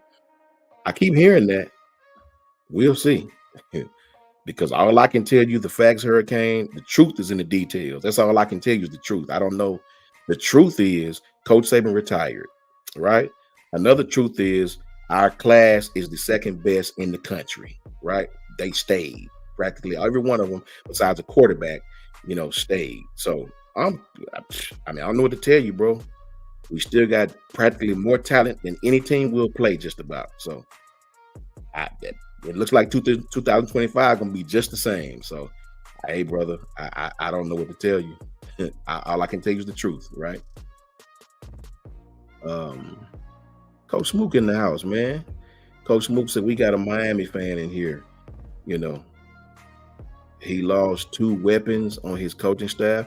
You said they weapons. Right? You say he lost 2 weapons. I say he lost an offensive coordinator who he groomed from the jump, who used to be his offensive line guy at Fresno State, who eventually he promoted the offensive coordinator. I say he lost a guy that he's groomed for years. That's Coach KD's offense, bro. Now, if you want to say Scott Huff is a weapon, that's cool. You're right. Scott Huff is a weapon, right? But when you have the talent that Alabama has, brother, you don't have to be Benjamin Franklin to coach football, right? Come with an aggressive scheme that makes sense. Watch what the talent do, right? Because at the end of the day, Coach Saban said it best. It's about the Jimmies and the Joes, brother, not the X's and the O's. I mean, I know you're a Miami fan, but I would think you would at least know that much. Janet, hey man, just keeping it real, Janet, to him. I can't do nothing but tell him the truth, right? I mean, you're not gonna hurt my feelings by telling me Coach Saban is lost, right? You can't hurt my feeling, Hurricane. You know, no, you're not being honest. You're giving me your opinion, and I respect it. But your opinion's wrong, sir. You know, I respect it though. But I can tell you what you should do, though, Hurricane. If you can take some good advice from someone who knows, you should probably take that energy and find out how to build a football stadium. You know, if I mean, because y'all play what 45 minutes away from y'all school. Y'all recruits is trolling your own school online. Mario Cristobal is 1 year away from being fired if he go 8-4 again. Look, four game losing streak from being fired. Come on, Hurricane. We gonna tell the truth, like Coach Smoot say. Let's tell the truth. Bama's fine. We straight, brother. We got the coach we want. We got the coordinators we want. We got the players we want. Now it's just about going on the field doing it, right? You know what's crazy? We got a coach has a better winning percentage than anything that's been seen in Miami in the past 15 years. All facts. 20 years. Wait, yeah, 20 years. Miami ain't been, bro. When the last time? Even when they came in with the young kid, what's his name? De'Aaron King, not the young King. He stayed in college for like 9 years. De'Aaron King, you remember they had him? King, yeah. He kept bouncing back from ACL injuries, but got like super ACLs or something, like regenerated ACL powers or something. But yeah, they was supposed to be doing something that year and they weren't hitting on that. But yeah, and it's all good, Coach Moot. Shout out to you. Said they garbage. Shout out to Monica Hill. Roll Tide to you, Monica Hill. What's up, Buck? How you doing, man? Anthony said they garbage. And look, shout out to Hurricane, bro. I'm not picking on you, Hurricane. I'm just saying. I'm just playing. Yeah, now Coach Moot, he might get you now. Coach Moot might get you. I ain't even really in the mood to go back and forth with you, brother. All I can tell you is Bama is still Bama. I know y'all want so bad for Bama not to be Bama, but when you look at our secondary class, just the freshmen that we brought in, Hurricane, is better than some of your starters right now. Lord have mercy. This is a whole fact. Lord, Alabama secondary that we brought in as true freshmen are more talented than some of your starting defensive backs right now, and that's a whole fact. Miami can't even win the ACC, man. They need to worry about winning a conference before they worry about what's happening over in T-Town. Facts, man. That's the real. That's the real concern. Why does Miami get so much attention? They have done nothing, and since 2001, since 2002, they haven't done nothing. And if I'm being honest, Coach Moot, they are private. Yeah, facts, Coach. They're a private institution, Coach Moot. They should have a stadium before anybody. That means they're not regulated. Facts. You don't got to report where your money is allocated from. Y'all got plenty of money at Miami. Where is your stadium at, man? In the where that down coming back and forth from Cuba. That's where it's 45 minutes renting the Dolphin Stadium. Come on, man. That's crazy. Yeah, that's crazy, man. That's crazy. That's sad, brother. Coach, he a Michigan fan? Oh. The Hurricane guy's a Michigan fan? Yeah, that's weird. But thank you for Keon Saab. Thank you. We appreciate you. You worried about what's happening here, man. You better hope Sherrod Moore can hold that ship together, because starting to create some rumbles around that campus. Starting to create some rumbles, some changes being made. Yeah, man. It is, man. It truly is, man. Sherrod Moore don't have no control of that program, man. He about to be a puppet, and it's gonna be bad for him. Why all of these clowns trolls on a Bama chat anyway? Rent-free facts, Chance. That's what we've been trying to figure out. We got it understood that Coach Saban retired, but that was a month ago now. Like, it's been a month. It's like, how do you retire the greatest coach of all time? You get him in, you go and get a staff, right? You get the staff that you want. Yes, you lose two pieces, but it's not like, and people got this concept that this mindset that for some reason Ryan Grubb didn't call his offense that he designed. Like, he just sat there and let Kalen DeBoer didn't call any of the offense. He just let Ryan Grubb he still had, he's been calling plays. He still calls plays. Key situational. His process is still going to be implemented at how the play calling duties are assigned, and rotational things are going to be pushed more onto like Nick Sheridan, Jamarcus Shepard, handling personnel, that type of thing. And then when they have their situations, different 2-minute, 4-minute pass game, we want to go 4-minute run game. You know, let's let one of the co-OCs get this iteration. You know, that's how that works. So y'all kind of like the ones that's doubting, talking about Ryan Grubb gone and Scott Huff, the best offensive line coach. Scott Huff had a solid offensive line for 2 solid years, man. Yeah. I mean, that's it. He showed me a first-round pick he sent to the NFL. You get what I'm saying? Show me. I mean, he develops guys. He develops guys within that scheme, but show me like a top-tier talent that he sent off during his tutelage, during his coaching career. And I want to add, before I get up out of here, Smoke, let me ask Hurricane something, because I just want to know. I had never really got a chance to really talk to a troll for real, a real one. Hurricane, I would like to know, and I'm not trying to be funny, because I just really, really want to know. You won the national champ. Hell, I can't tell from your name if you're a Michigan fan or a Miami fan, but I'll just assume you're a Michigan fan because somebody told me that. If you're a Michigan fan, 313, right?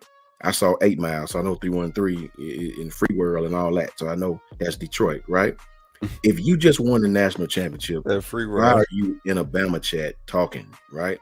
Because I want to ask you this. I'd love to. I just want to know, Hurricane, before you troll Alabama, I want you to understand something real quick, and I'm going to get up out of here. Alabama has won 6 of the very trophy that you hadn't won in 2 decades. 6 of them. 6 in the last 15 years. 6. Right? Alabama has put more first rounders in the NFL than Coach Saban has losses, right? So the University of Alabama has like surpassed you really, really badly. Really, really badly. Like, it's not even close. Shout out to you. I'm not going to dish you because you won a national champion. But your own players, let me say this to you, Hurricane. So this is why I don't care what the fans say. Your own players, the guys who actually go out there and play, said Alabama was the toughest school they faced all season by far. And it wasn't even close, right? And that's an Alabama team that didn't even play well, you want the truth. So half of the people you saw on the field will be back this year. The quarterback, 3 offensive linemen, some of those receivers. So we fine over here, brother. We fine. You should probably be worried about what's going on in Arbor Ann. I ain't gonna call you Ann Arbor, in Arbor Ann. That's what you should probably be worried about, man. Because no matter how bad you hate Alabama, no matter how bad you dislike Alabama, want to troll the fans, the truth is in the details. All y'all want to be Alabama, and that's a whole fact. Roll Tide to you, though, Hurricane. Roll Tide to you. Go blue. Hey, maybe they might get a fan base to chant "We want Michigan" this year since they won a natty. Mm-hmm. I mean, Georgia couldn't get it done. Maybe now that Coach Saban is retired, maybe people can start, paying attention. They haven't yet, but maybe they will. Maybe they will start tuning in. I've seen some Michigan podcasts, right, floating around. Yeah. They don't go as late as us, but they have them. Why you not over there? Like, exactly, bro. They kill me talking about Auburn fans, like Chris Williams that come through here. Like, Auburn got a bunch of goofy stuff going on over there. Bunch of goofy stuff. I mean, like, bro. I mean, the Arkansas fan, Corin got the Arkansas fan. Yeah, man. I know. And it's like, stop it, bro. I've been to Detroit several times. I got 2 homeboys that play ball with me from Cass Tech out of Detroit. Detroit is a big ass Decatur, Alabama. That's all it is. It's a big ass Decatur, Alabama. I promise you. It smell bad. Y'all girls ain't thick at all. So, bro, stop it. Stop talking like Bama's bad. Bama got all the beautiful women. Bama got all the money, all the engineering money, and we got the best college football team in the country over the last 2 decades. So stop it, man. Stop it. Look, I'm gonna get up out of here. Thank you guys for the prayers for everybody. Shout out to Tripreneur Sports, man. Dr. 334, Janet Forces. Thank you guys for that. Roll Tide to my brother Coach Smoot, who I love to death, man. Shout out to Coach Jay. Shout out to Merrill. Shout out to Ty Hayes. Shout out to Lady T. And shout out to Kyle, man. You guys are freaking awesome. Love all of you to death, man. Xavier Beach, my brother. Thank you, man. Yeah, she said I need that emoji. Xavier said, tell Taylor I need that emoji. Got to get that emoji, Taylor, for my partner Xavier, man. Not your girls ain't thick at all. Yeah, that was crazy. That was rough. So yeah, they'll be all right, man. Hey, Hurricane, I'm just joking with you, bro. It's all fun. Thank you for coming in here, bro. We don't mind you tapping in, bro. But the undefeated is called the undefeated for a reason. Shout out to my brother Patriot Life. Shout out to you, Patriot Life. Chance Schurner. Love you guys to death, man. Coach Smoot. Tear it up like you usually do, man. I appreciate you. And just holler me if you need me for anything, man. For sure, bro. For sure, man. Roll Tide, my friend. Roll Tide, bro. Yes, sir. Hey, y'all keep my brother in y'all prayers, man. Family suffered the loss today. I know he told y'all about it. Just keep us. Takes a lot of courage and passion to come on here and want to do this, you know. And that's good that y'all make him feel comfortable enough to come and do this in front of y'all and dialogue with y'all and y'all giving him feedback, man. That's awesome to see. I was just glad to see that he was, you know, his spirits was up, man. It's rough losing somebody. I don't care how much you know him, whatever it is. It's always rough losing somebody. So shouts out Coach Sean, man. Prayers up for the bro, man. But with that being said, man, as we flip the page, I ain't gonna lie, y'all. Your boy, I'm a little tired tonight, man. I'm a little tired. I'm just a little bit, man. But you know what? They don't stop no pod. They don't stop no pod. Hey, run them emotes up. Run them emotes up. Run them emotes up. Run them emotes up. Let me get some love in the chat. Hey, let me know what you watching at. Hey, where you at? Go. Cynthia, go. Chance, what's good, Chance? What's good, everybody? Chance in the chat. Patriot Life in the chat. Let's go, man. Cynthia in the chat. My people in the chat. Shaw 44 in the chat, man. Let's go. Steven Angle in the chat. Auntie Janet, let's go. Carla, Sean, yes sir, let's go. And what's good, Anthony? What's good, Crimson Blood 22? Appreciate y'all for pulling up. K-Mac, what's good, famo? Morty, Jeff Robinson in the chat, man. Let's go. Jim Parker, let's go. Lieutenant Dan Gaming, what's good, Brody? Lieutenant Dan, I didn't know you was you a Bama fan, Lieutenant Dan. Lieutenant Dan, I ain't know you about. Hey, we need to get on Warzone after this show, man. We need to be on Warzone. We need to be on Warzone tonight. All my Warzone players, we need to get on tonight. I'm trying to run it up. We need one more person for rank tonight. Yes, sir. Jim Parker, what's good, family? He said, raise the roof. Chris Phillips, what's good, family? Y'all running the comments up. I'm trying to click, and it's just going fast. Jesus Christ, appreciate y'all going crazy right now. Y'all know every time y'all do that for me, it runs up the algorithm. It's the stream moved up in the like when people search Bama football news, when y'all are very active in the chat, it definitely pulls more people in here. Gets the the algorithm popping for us. Let me pull up the fan funders thingamajig here. Let's talk about fan funders, man. Y'all all know what fan funders is about. For everybody that's here, that's been around, you know what the fan funder is all about. You become that special member. You join the team, get exclusive access to all the emotes, all the special emotes we got on the screen right now. It's a lot of them down there. Y'all run them up. They've been running them up. You get access to the exclusive videos that we're going to be posting. I don't know if y'all seen Sean's behind the scenes. I forget what the subject was. I'm sorry, y'all. I've been like working today. Been doing a lot of, moving around a little bit, to get stuff situated. But Sean had a video. He did a clip. Then we got Ty Hayes is doing he's doing write-ups now. He's doing columns, and they're very good reads. So if you want to get some of the inside perspective, some of the inside scoop that you're not going to get on other platforms, definitely think about becoming a member. And you can start at $2.99. $2.99. You get access to a certain level, then it keeps going up. Every tier is a different price. I think the highest one is I think you can be like $2.99 or something like that. It's crazy. You could, but y'all, we do that because y'all support us. It helps support the channel, pays us, for what we do. And it just creates a better community. We get good information, good quality content to those who it matters to. And that's what the goal is. So I appreciate you. What's good? Hey, Uncle Jay, what's good? What you said, Uncle Jay said $5 super chat. He said, what's up, Coach Smoot, aka nephew? Michigan sent Hurricane to our site to steal some plays. Yeah, that's why we ain't doing chalk talk tonight, just because we got a Michigan fan in here. Appreciate the $5 super chat. We definitely appreciate you, Uncle Jay. That is funny. That is funny. He ain't here to still plays, man. Still plays. We just doing chalk talk. He already trying to scout and still plays. Michigan only got where they went because they didn't play Ohio State during the COVID year. Honestly, man, Xavier, you know what? Michigan has been building a squad, and they did their thing, man. Can't hate on Michigan for what they did. Now, they fans are weird. Some of their fans are weird. Like all fan bases, we got weird fans or people that claim to be fans of Bama Nation. They kind of weird. I'm considered weird sometimes, you know. Smook Men's Hoop looking good. Yeah, we could talk about that a little bit. Jim Parker, they look good. Let me tell you to me why they look good. It's because when you're on. But what still is it remains prevalent, and I can't.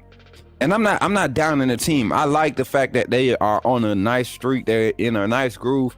But I would love to see the effort on the offensive boards. I would love to see the effort in transition, the defensive transition. Like, I would love to see more backdoor cuts. Like tonight, I seen so much backdoor cuts, or, you know, when guys were, you know, driving, they were looking to score instead of just drive and kick. Guys weren't hugging the 3-point line. Like, guys were crashing, giving relief angles. Like, it was a good game tonight offensively. Defensively, definitely got to get out there, get on them boards. I think A&M had like 14 offensive rebounds in the first half, 14. And so that's a possibility to have, you know, anywhere from 28 to what?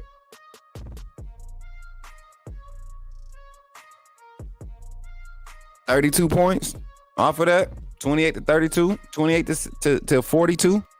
I mean, you got to be better. So, great win, though. Great win today. Them boys played solid. Mark Sears stepping up, letting the ball go. You know, I like seeing him when he active on the offensive side. Xavier B said softball might win the Natty this year. Man, when I get to Alabama, when I get to T-Town, y'all, I want to go. I'm going to a basketball game because I will be down there next week. So I'm gonna go to a basketball game, right?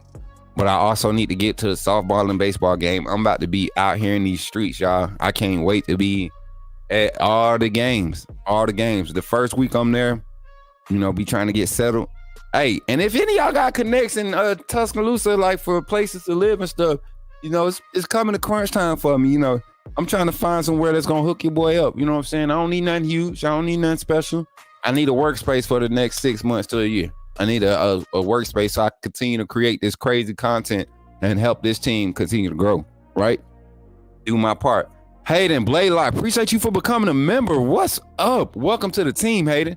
Now, Hayden, we got some rules. Y'all make sure y'all let Hayden know the rules. Ain't no fair weather stuff. Ain't no negativity.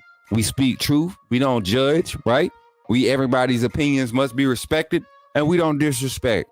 So if you ever feel like I'm coming at you or disrespecting you, please do not hesitate to let me know, whether it's in the chat or emailing me at coachsmook@gmail.com. I am not bigger than an apology. It doesn't hurt me. It doesn't hurt my image. I know I talk trash, but don't take it to heart. It's, you know, it's all good and good fun. But welcome to the team. Roll Tide. Show Hayden some love. Show Hayden some love. All right, 60-48 Kentucky. Is the Kentucky beating Auburn? Is they playing Auburn? I live down 69 near Hillcrest. Pretty good housing prices, nice neighborhoods. IMAX, we might have to talk, man. Email me. Coach Smook, I'm with you about the lack of aggressiveness on the offensive boards. I use coach basketball and I watch the game and pay attention to what's going on more than for enjoyment. Me too. That's why I don't watch. That's why I wasn't watching basketball for a while. Alabama basketball. I would catch games, but I never made it a priority. But today, the last 3 games, I made it a priority to sit down and start, you know, indulging. And I will say this, offensively, very entertaining team when we move the ball, when we're driving and being aggressive at the rim, taking our threes as they come, you know what I'm saying, creating those shots. We do a good job when things are flowing. But when we get the one-on-one ball and hugging the 3-point line, that throws us off. And then when we don't play transition defense, that throws us off, and it's frustrating. But I can't wait to start. I like to go to basketball games, so I can't wait to be at a lot of those games, you all. So all the people that got hooked up with tickets, I could be a plus one. You know what I'm saying? But yeah, let's jump into it tonight, man. Appreciate y'all for hanging out with your boy. Appreciate the 238 in the chat. Make sure y'all done already ran the likes up for it. If you're not a subscriber, go ahead and subscribe. And again, if you want to become a fan funder, hit the link, jump in, join the team. $2.99. That's 10 cents a day for a month. You can be a member of the team. Yep, Sears is a baller. Yes, he is. Hey, so topic number 1. Hey, Paige and Keon Sapp. Paige and Mr. Sapp. Hey, listen, it's pretty much a done deal. I'm waiting for an announcement. But like I said earlier, y'all, Keon Sapp is definitely a strong possibility to come in here. Strong, very strong. I don't see him. I mean, if he entertains anybody else, it's probably going to be Oklahoma, just to see what they have to offer. Brett Venables is a great defensive-minded coach, experience proven.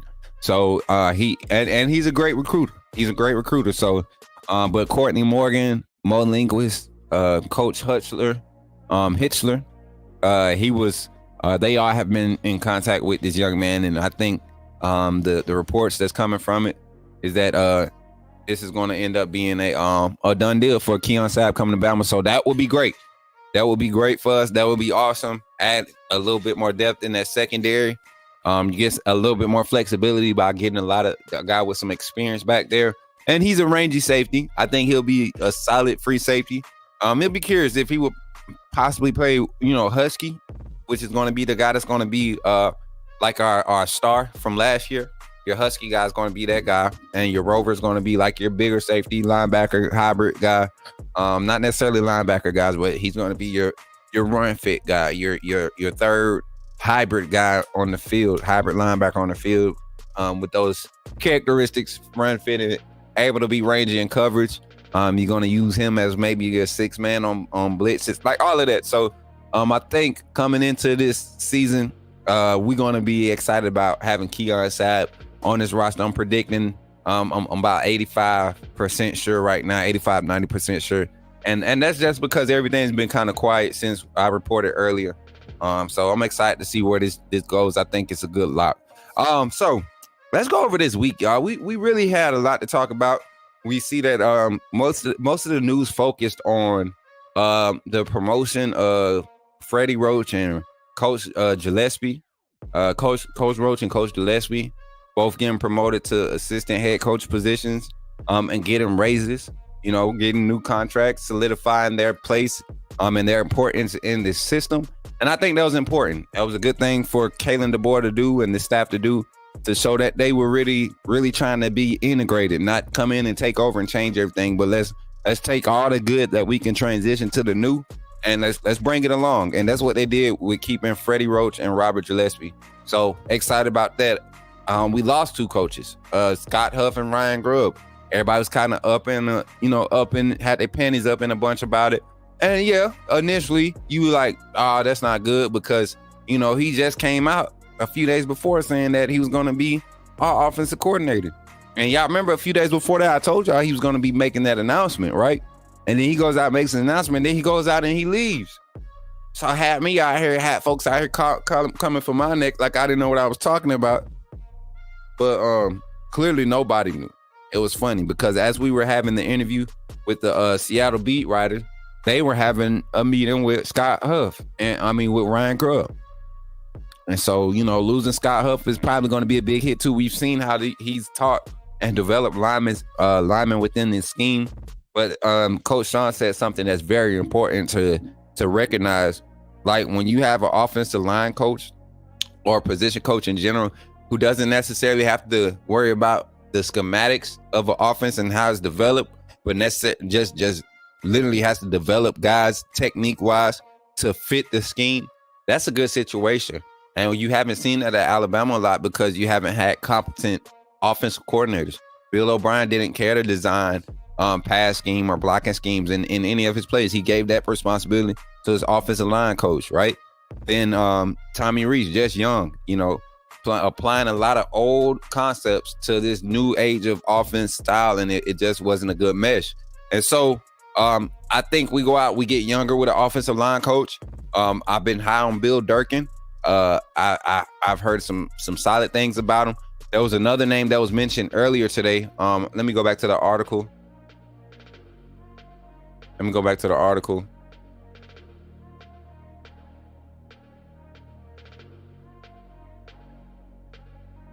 Where's the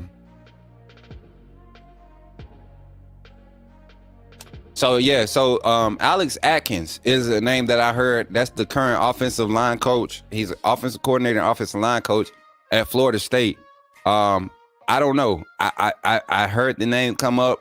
Not sure what the ties are there, but I mean, would be a solid hire, bringing in another experienced play caller, right, to coach a position, be some type of support to design a scheme of the offense, right? Another mind in the room. Not too much is communicating, but when you're talking about sitting down, devising a game plan, it's always good to have competent play callers in the room, designing things, keeping eyes from different starts. Atkins heard that come up too.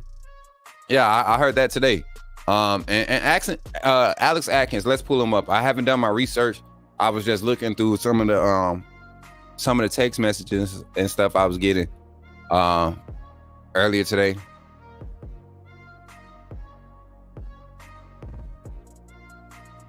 And I want y'all to notice something. This ain't got nothing to do with race, but Coach DeBoer and Courtney Morgan, the targets that they are, or the people that they are targeting, they're getting people who can relate to people in the South. And I'm talking about not just, so Jamarcus Shepard. I keep saying Jamarcus Russell. Jamarcus Shepard, wide receiver, African-American, Christian values. That's like the South, right? In the South, most people in the South have some deeply rooted Christian values, regardless of denomination. Got some deep rooted Christian values. Majority in the Southeast, right? A guy like that, he comes down, he starts to be accepted real quickly because he has a personality. You're gonna get William Ingle on the other side of the ball, who's from the Northwest but has ties in the South, right? He's from the West, has ties in the South. Hold on, y'all. Hold on, chat.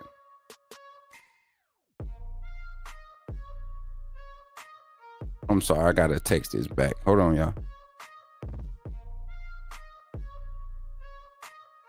Let me see. We might got hold on.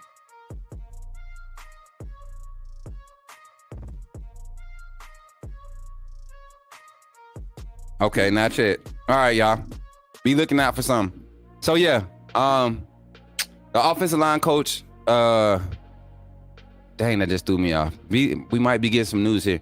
Alex Atkins, I like what he's done. Definitely experienced with coaching offensive line, also coaching tight ends. So being athletic, teaching big guys how to be athletic, that's a good background to have. Georgia Southern, Tulane, Charlotte when they had the year before COVID, when Charlotte was going crazy. He was the offensive line coach and offensive coordinator there. And he's been at Florida State currently. He just got promoted to offensive coordinator last year. So I would wonder if he would come to Alabama and take kind of like a demotion.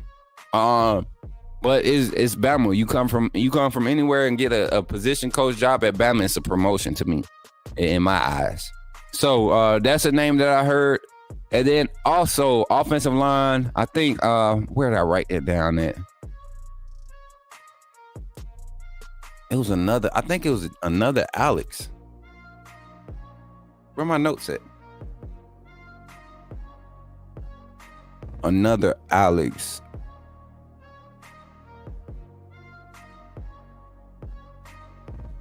Here it is. All right, here we go.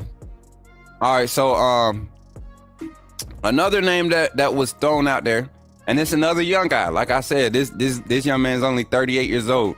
Alex Mortensen. He's the offensive coordinator at UAB right now.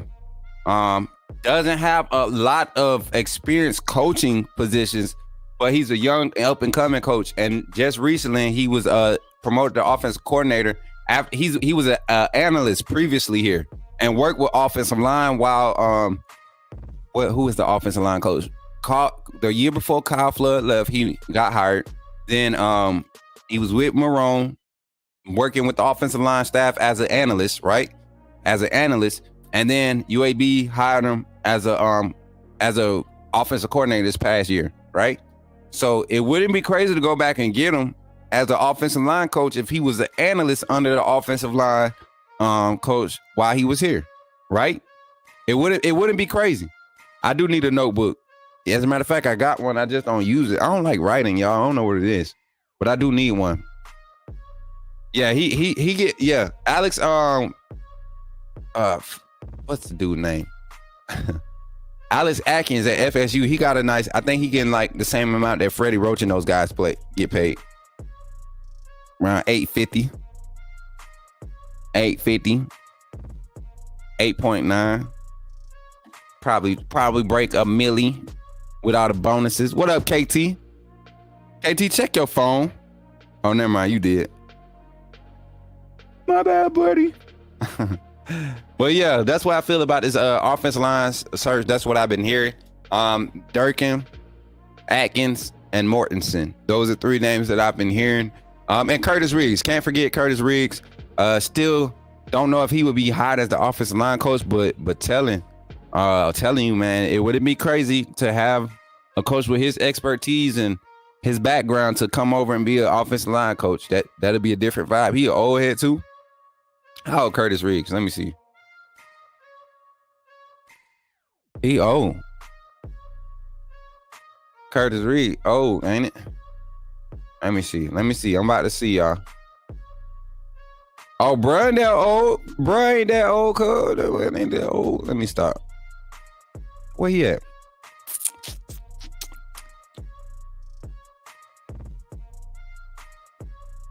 Bro know how to win too, man.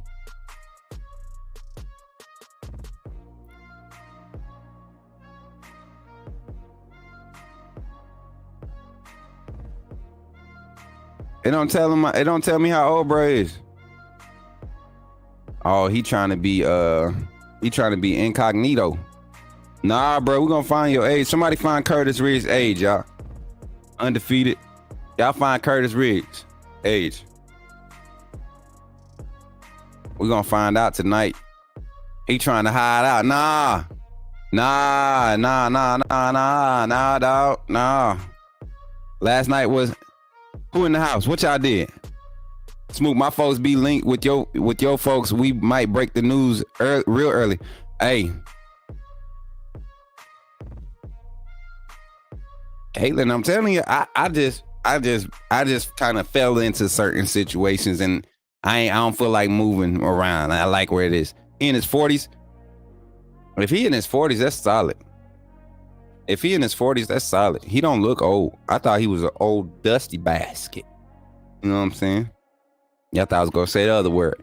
But yeah, so, and the staff has been consistent, like with the hires that they've been making. Kalen DeBoer has been very consistent with wanting to get some mixed, like, you know, not underage, but younger guys, you know, younger than 45. Like our staff right now is pretty young. I can't wait till official thing comes out, and then we can do like the average age of the staff. Because when Coach Saban hired his staff, their average age was 38. 38 was the average age when Coach Saban hired his staff. No, 41. I'm sorry. 41. I'm sorry. 41. He's 49. Oh, that ain't bad. That's a young coach. That's a young coach. Saban was 72. Think about it. What Miro said, Coach Saban will be 128 years. Some of us just passed like 28 years old, bro. Just think about how fast your life went by. And Coach Saban could be 100 that fast. That's crazy. Curtis Riggs is 37, Jay Townsend. Oh, snap. We got, somebody get me the verified sources. Somebody verify the sources. Jay Townsend, what's your source? Send the link. Send the link, Jay.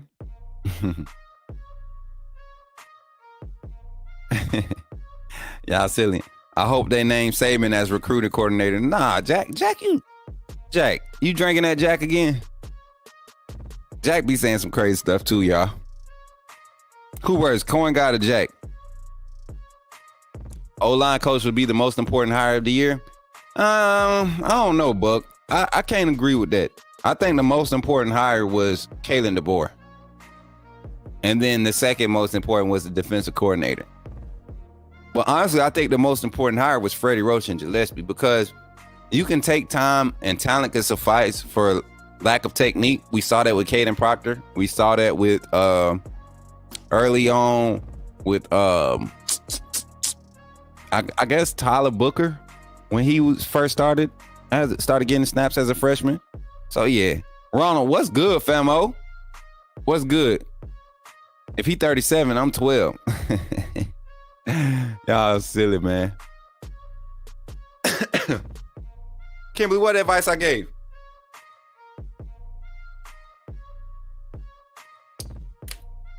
Jack,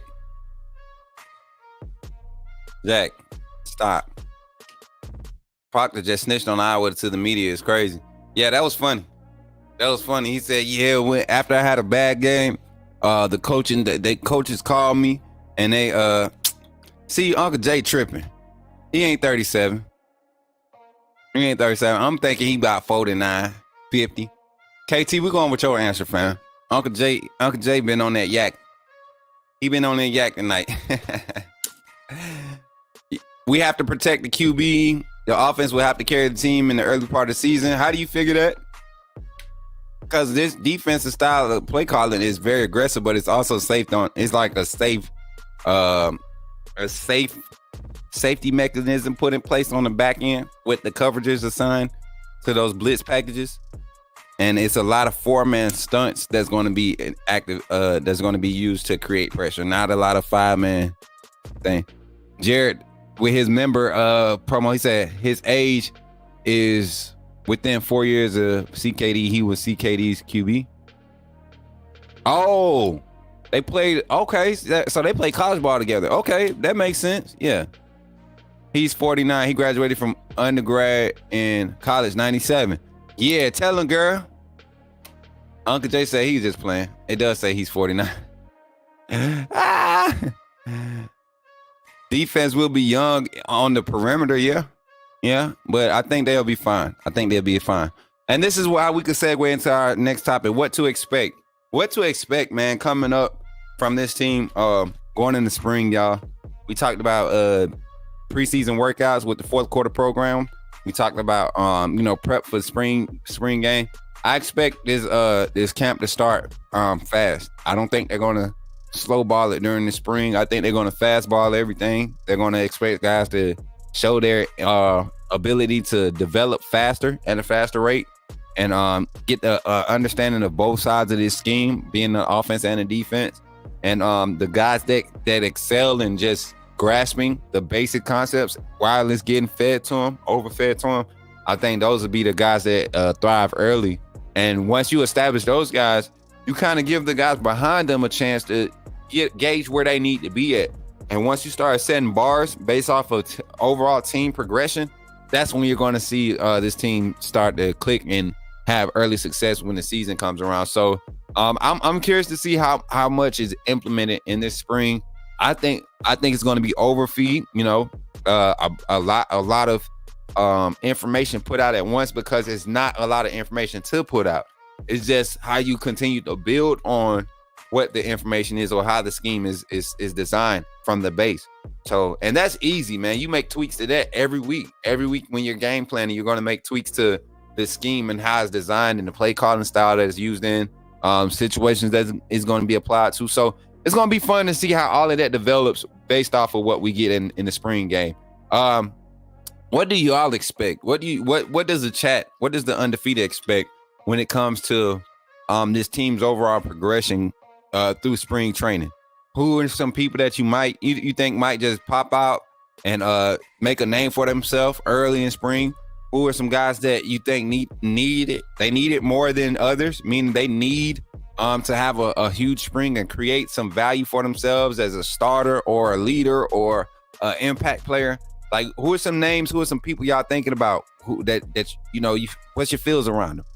I'm definitely excited about the offense. Buck said, yup. My guy Rich B in the chat said, roll tide. Smoke, what's good, family? Any news on the O-line coach? Yeah, Ronald Cross. We just talked about that, man. I'm gonna touch it once we get to the end. We'll do like an overview of what we talked about tonight. Coach, talk to us about defending off tackle runs and 12 personnel with the 4-2-5. We can design it. We can pull Chalk Talk up in a minute. We can pull it up. I'll do that. Is he coming to Bama? Keon Sabb? I'm calling it. The Smoot Crystal Ball is calling Keon Babb to Bama. I'm 87% sure right now. Y'all like that? 87%. That's good enough for y'all. Parker at center. I like it. I like it. I like it. Mincy. Y'all think Mincy? I think Zay Mincy is gonna be the young guy that gets the start. Oh, y'all. Marquita. I'm gonna show y'all a clip of Damani Jackson from last season. And I'm gonna tell you, this is gonna be the reason why I don't trust him. This is literally the reason why. Let me see. Hold on. I just screen recorded it today.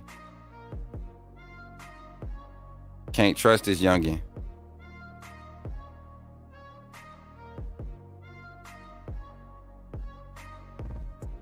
Hold on, y'all. Let me get it straight real quick.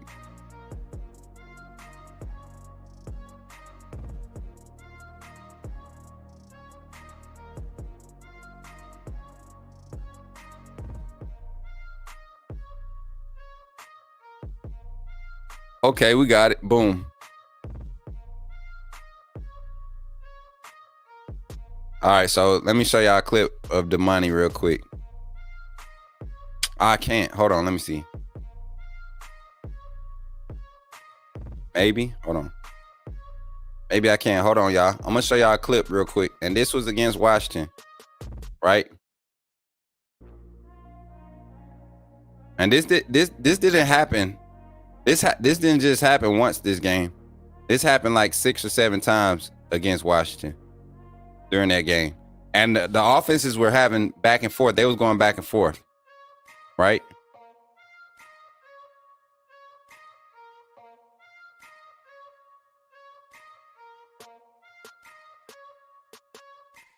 Let me see.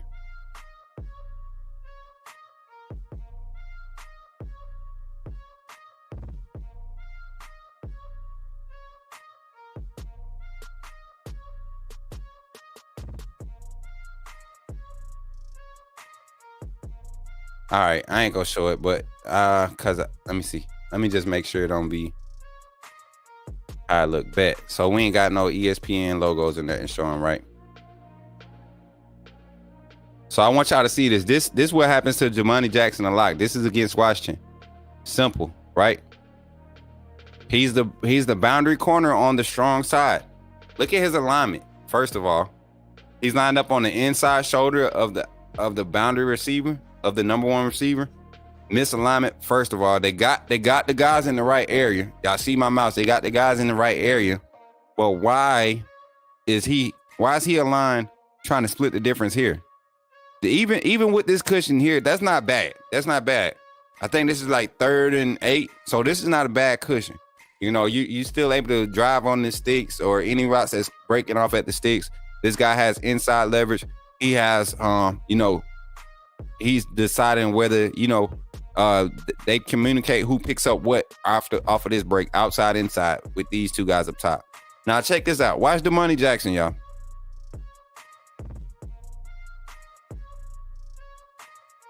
Like, just not understanding his cover, not understanding his assignment.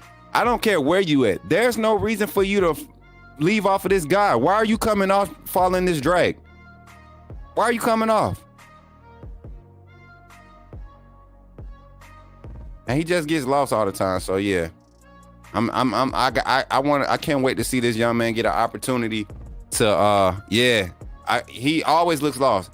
That's not just bad coaching. This plays, I want to show more, but it's too much of a hassle.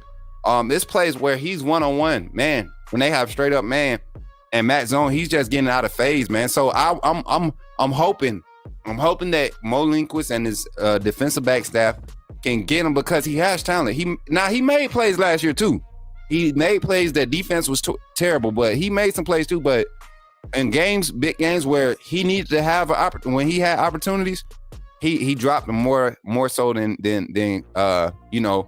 made up for him or stood up for the moment. So I'm curious to see how he gets, how he develops in this 4-2-5 scheme. It's a whole different scheme, right? Something he's probably more familiar with coming out of where he came out of. Damani Jackson came out of Mater Dei, right? Mater Dei, Damani Jackson. So yeah. See, I watched. He looked worse in the Colorado game. Sean, shut up, man. Why y'all be letting Sean act up in the chat, y'all? Sean be acting up so bad. Yeah, I'm just saying, man. Kentucky beat Auburn 70-59. Thank you, Wildcats. Row. Row. Bet you remember that? Remember that used to be your thing? Row. Yeah, so with my wife, like, especially like after she had our first child, bruh, she used to have her moments. You know how y'all women hormones be when after you have a baby, them 7 weeks, you be ready, right? My wife, she used to get like real aggressive, but she would be like, round. Like she would really look at me like, hey, round. And I was like, what? Is that the signal now? Round. Noah Parrish. Persich. Noah Persich. Who is that? Noah Persich. Is that a DB? And see, guys, I'm not the type I'm not the type that's going to be the one, like every time the school has a coaching change or somebody hits the portal, I'm not looking at that player until like I know that there's interest in him from Alabama, right? I'm not going to be that guy. I don't want to know where every portal player is going and all this. I just want to know about guys that have interest, that Alabama has interest in, and their interest in Bama. So if y'all have questions about, where y'all think, I think Takaria Davis hasn't came out and said anything public about having interest in Alabama. Now he may be because, he sees what's happening over here. But yeah, I don't know. I wish only 7 weeks for the raw. Those hormones be them hormones be going crazy. Get your eat on, Sean. Don't say Papa John's or Domino's. What about pizza? Do we still got Tony Mitchell? Yeah, we still got Tony Mitchell. I was like, who is Noah Persich? Who is that? Who is Noah? Noah, what's up, fam? We still got Tony Mitchell. How you feeling? Am I missing something? Am I supposed to know who Noah Persich is, y'all? I'm so sorry if I don't. If I missed it, I'm so sorry.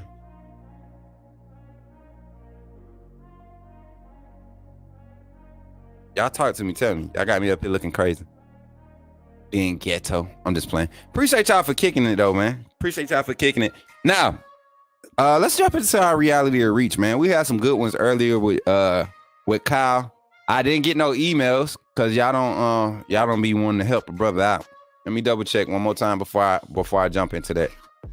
Cause sometimes y'all wait till I get live and then I start seeing emails popping up. So let me check. Oh, nope. Let me see. Did we do Janet's already? Oh, let me see if I could do a poll real quick.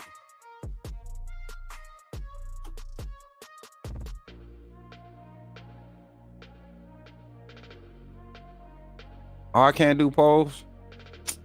Dang, I don't have permissions to do polls, y'all, because I would do one. What she said, I emailed you. Yeah, I did the one you emailed me. Janet, oh yeah, we did yours earlier. Yo, we did yours earlier. And I think I said the total turnovers. What did I say, y'all? I said a crazy number, didn't I? Didn't I go balls to the wall? I forget what I said. I gotta go back and look at the stream. I just got here. Roll Tide, everybody. What's up, Nick? Appreciate you, man. Appreciate you, Nick. Family, what's good? How you feeling? Hey, Michigan fans think we tamper with Sab. How? We just got a coach. Like, how we tampering with players? You said some crazy. Yeah, I did say it. I said like 45. No, I think I said that for sacks. I think I said 45 sacks. I think I said for turnovers, I said 18. 45 and 18 was the crazy numbers. 28. That's what it was. 28. Because I said we would have like 17 interceptions, and I said like 10 fumbles. Yeah, I was going crazy. Yeah, I was going crazy with it. Yeah, so like, yeah, I said some crazy. I said 45 sacks. I remember that though. Hey, because we did go back and look. And let's go look at something. That's what I forgot to tell y'all. We didn't say nothing about it.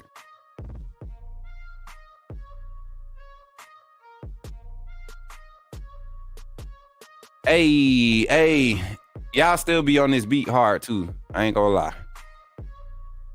I be on this beat hard all day. I be hearing that joint. All right, so we had oh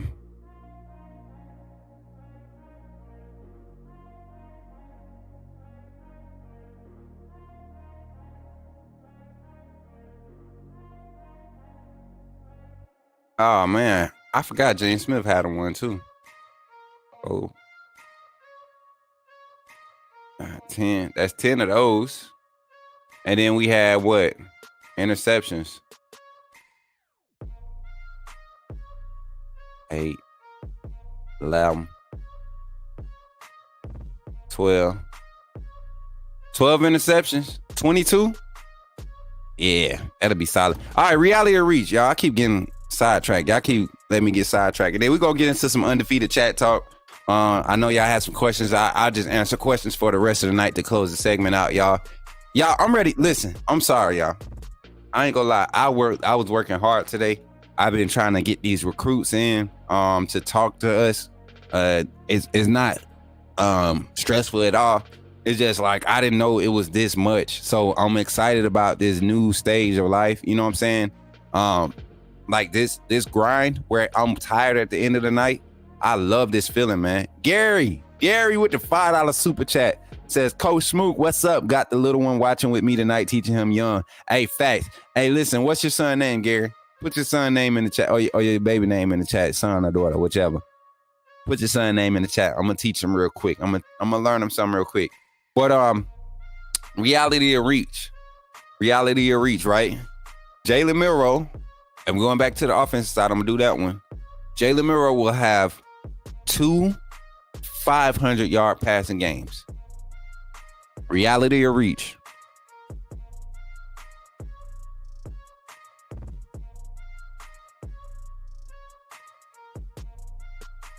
Wow, this Boss Man D-Lo song kind of catchy to me. I think it's catchy to everybody. Hey, shouts out to Doe B, Sean. I love that chat. I love that avatar, man. Long live Doe B.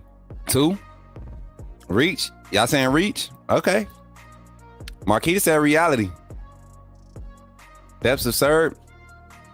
I'm saying reality or reach. I'm not saying that's my opinion. I'm asking y'all. It could definitely happen. Sean, I ain't gonna give my opinion yet. Reach. I'm just waiting. Reach. Reality. All y'all saying reach. Why? Roll Tide roll. You said 14 picks? Yeah. Earlier, Jackie? Is that what I said earlier? 14 picks? 450? Nah, we talking reality to reach. We ain't changing numbers, Kendall. Reality? Tink said reality. JJ said reality. I would say 3,400, 400-yard games. Nah, we said 500. Yeah, that's my man, Doe B, a tight family fan. Somebody said reach. Okay, refried. Reach got good backups. Makes sense. Monica. Reality. Okay. Reality could happen. MP never did 500. Hey, MP ain't have a stable of 7 wide receivers either. Being busy all day. Any big news? Not really. Keon Sabb coming. That's the only thing. It ain't official yet, but I'm pretty sure it's coming. A lot of reaches. A few realities, a lot of reaches. All right, so y'all know how I do. I'm gonna play both sides of it, and then I'm gonna give you my point. So I think it's a reach because, like you said earlier, it's a lot of talented quarterbacks on this roster, and I don't think we'll have to be in a lot of games that's going to require him to throw 500 yards because of the running backs we have. offensive play calling style. But I will say this, with the young defense, the reason why I think it would be a reality, because we may get in a situation in some games with these young corners and things where we have to be in a shootout. And Jalen Miro loves to throw the deep ball.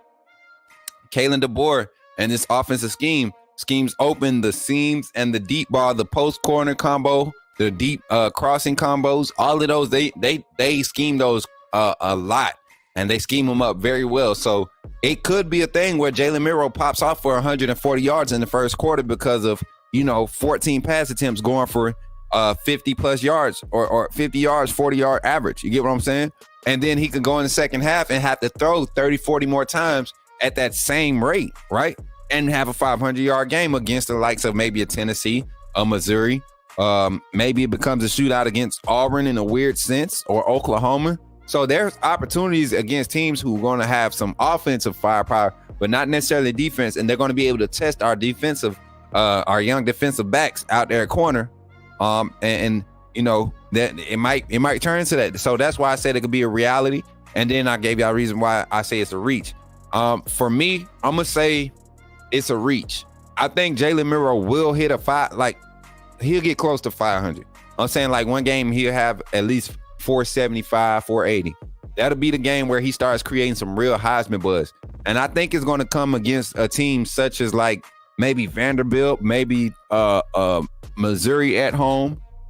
He might go off against like Oklahoma. Like I said, late in the season, he might be already having some Heisman talk, and then Oklahoma game is when he go off.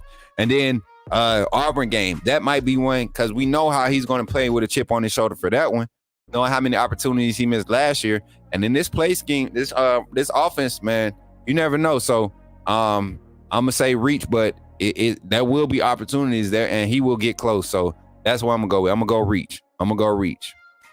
Yeah, Jackie, that's why I said it's gonna be a solid, balanced offense, but the pass scheme is still gonna be 70-30, 74 26. That's gonna be the play calling style. And those 26% will be like grouped together. So you will have on a drive where you will have 7 run plays and 2 pass plays. And then for the rest of the quarter, all your drives will be, if they 10-play drives, it'll be, 6 to 7 pass plays and spelling with a run play, every, change of position or field position or whatever, you get to a hash. Like, it's certain spots you like to do certain things. So 95% Alabama goes all the way. Greg, I feel you on that. But yeah, I think I don't think it's going to be needed for Miro to throw for 500 yards in too many games. Like I said, I think he will have an opportunity to kind of just turn some heads with 1 or 2 games of 400, 450 plus. His numbers will be up there. And a lot of people did say, yeah, Michael Penix never threw for 500. But Michael Penix didn't have a lot of receivers, so they ran more than what they wanted to last year. He had 4 or 5 solid receivers. And I mean, I ain't gonna say the guys that weren't getting playing time, but they weren't the level of talent that is game ready like what the stable receivers is at Alabama, in my opinion. It's just my opinion. So, and I didn't watch Washington's recruiting. I didn't get in depth about their roster. Just looking at the film and how they rotated guys. They had some nice tight ends. They had a group of 4 wide receivers. So they were only 7 as rotational for a wide receiver core, for a receiving core, tight end and wide receivers together, right? 7, 8. They had multiple guys. They had like 18, 19 guys with receptions, but you talking about primary majority of what the offensive production accounted for in the passing game, it was 7 guys. We got 7 wide receivers that can play at any school right now. Right now, we have 7 guys that can start anywhere right now. So just imagine how that rotation is going to look, how the speed on the field is going to be, fresh legs at all times. I like it. Yeah, last year we was like 60-40 pass run ratio. Last year we were. You absolutely correct. Yeah, Jack, 70%. You're right, 70%. That's why I said I think it's going to go 70. It's going to be a lot of pass. Miro going to throw the ball a lot, and it's not going to be over, a whole bunch of 40-yard deep downfield shots unless they're there. Miro's going to love to take those shots, but I think he's going to buy into this whole stacking style. Nah, Jack, I don't think we lose 2 games this year. That's just me being real too. Miro averaged 24 pass attempts a game last year.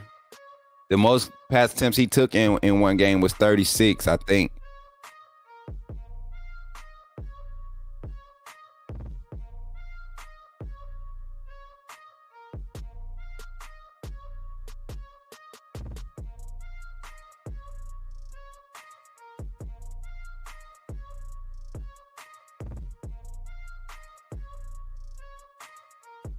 Yeah. All right, y'all. Appreciate that love. $5 from Adams East says, I love Miro. The board can't allow intermediate pass Mickeyardi. He'll be a situational player. I appreciate the $5, but you're wrong, man. You're wrong. The Miro will either be the starter or he won't start. It's not going to be a thing of if he can't do this part, then we're just going to use him in the run game. And he'll have a package, of course, but whoever the starting quarterback is will be the guy. Like, it won't be a flip-flop type thing. Kalen DeBoer wants consistency out there. Change of pace is different. You get what I'm saying? So, and like I said, I don't think you have success when you have to have different packages for quarterbacks. You should be every quarterback on the roster needs to run the full offense. And if your offensive scheme can fit every quarterback on your roster or in that quarterback room, that just makes it even better. And so Miro has to seize his opportunity and pull away. Can Miro read the defense pre-snap well enough under DeBoer? The thing is, he has a staff that's going to do that for him. Go watch Michael Penix last year. He had one read, and they would do the check with me system, right? He had one read. He'll look at the safety alignment based off the play call. He would look at the safety alignment or where they telling him to check for alignment.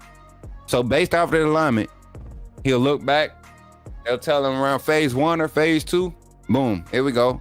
Motion. Oh, they shift. Stay with phase 1. Hike. There.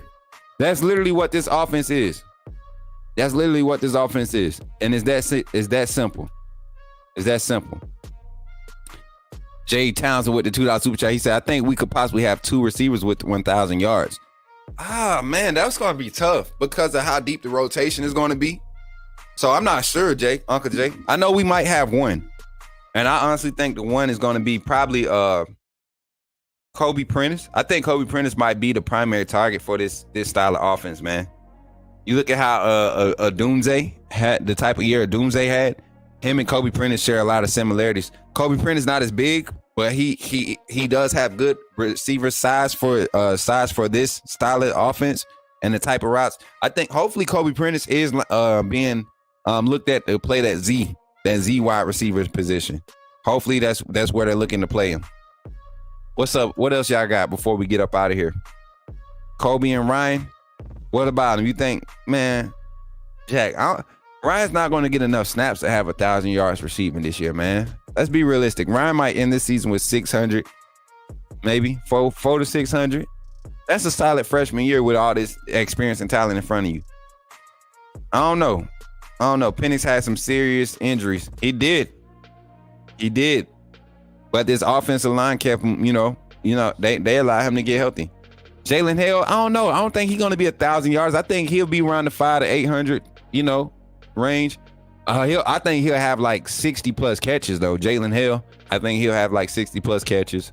I think Kendrick Law won't have as many receptions, but his yards per catch will be huge. So his yardage will be around the 700 to 900, but he'll also have 300, 400 rushing yards too off of jet sweeps. Jeremy Bernard, I don't think he'll have.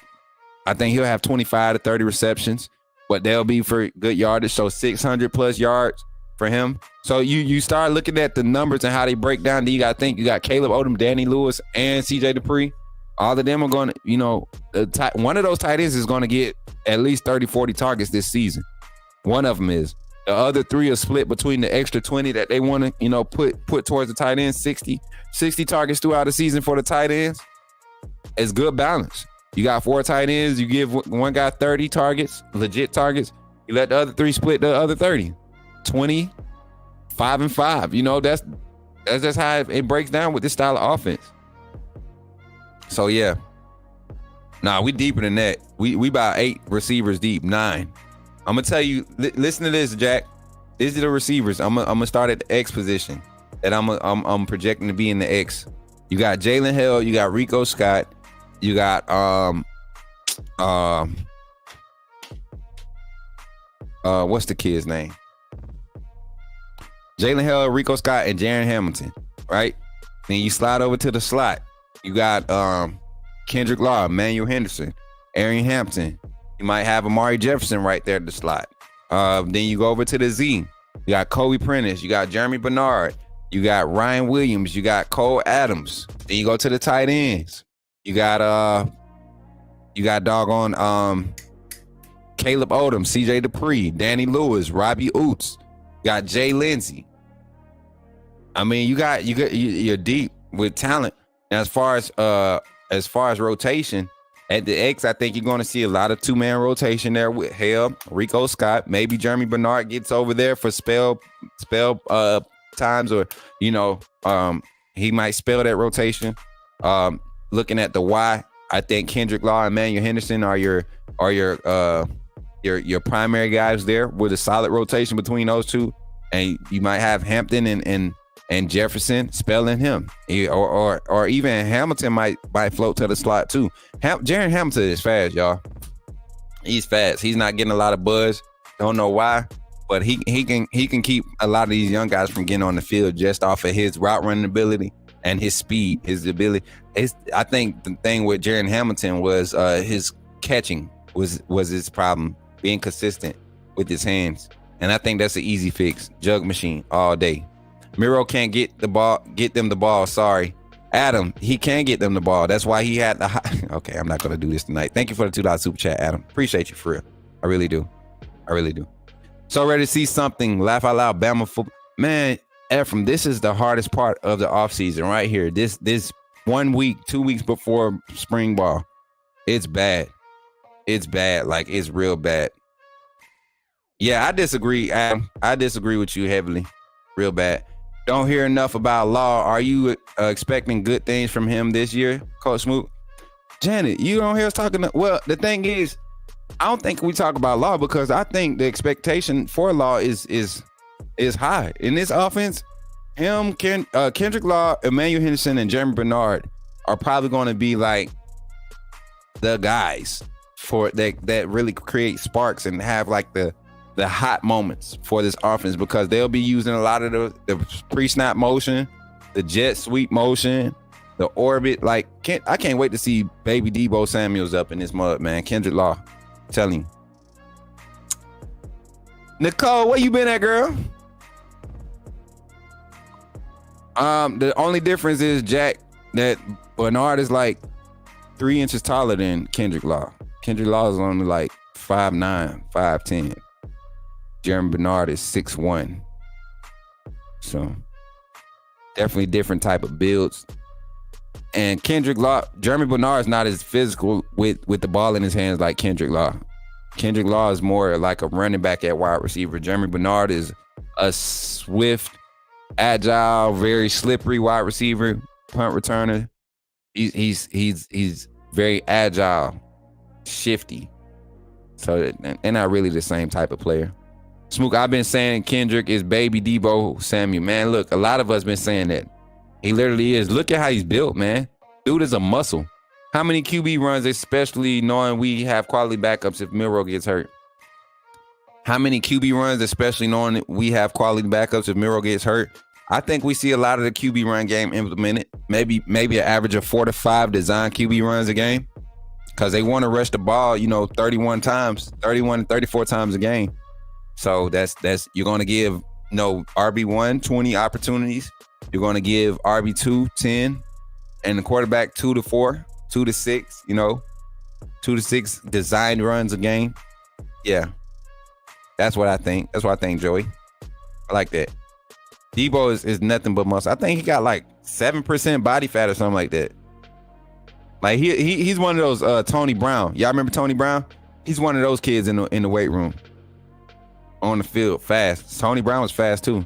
Zay Gaines, do we have too much talent to have an absolute identity on offense? That's something to be seen. Zay, that's a great question. Do we have too much talent to have an absolute identity on offense? The good thing about that, Zay, though, when you have good coaches that understand that, they know how to create balance and adjust based off of the game at hand.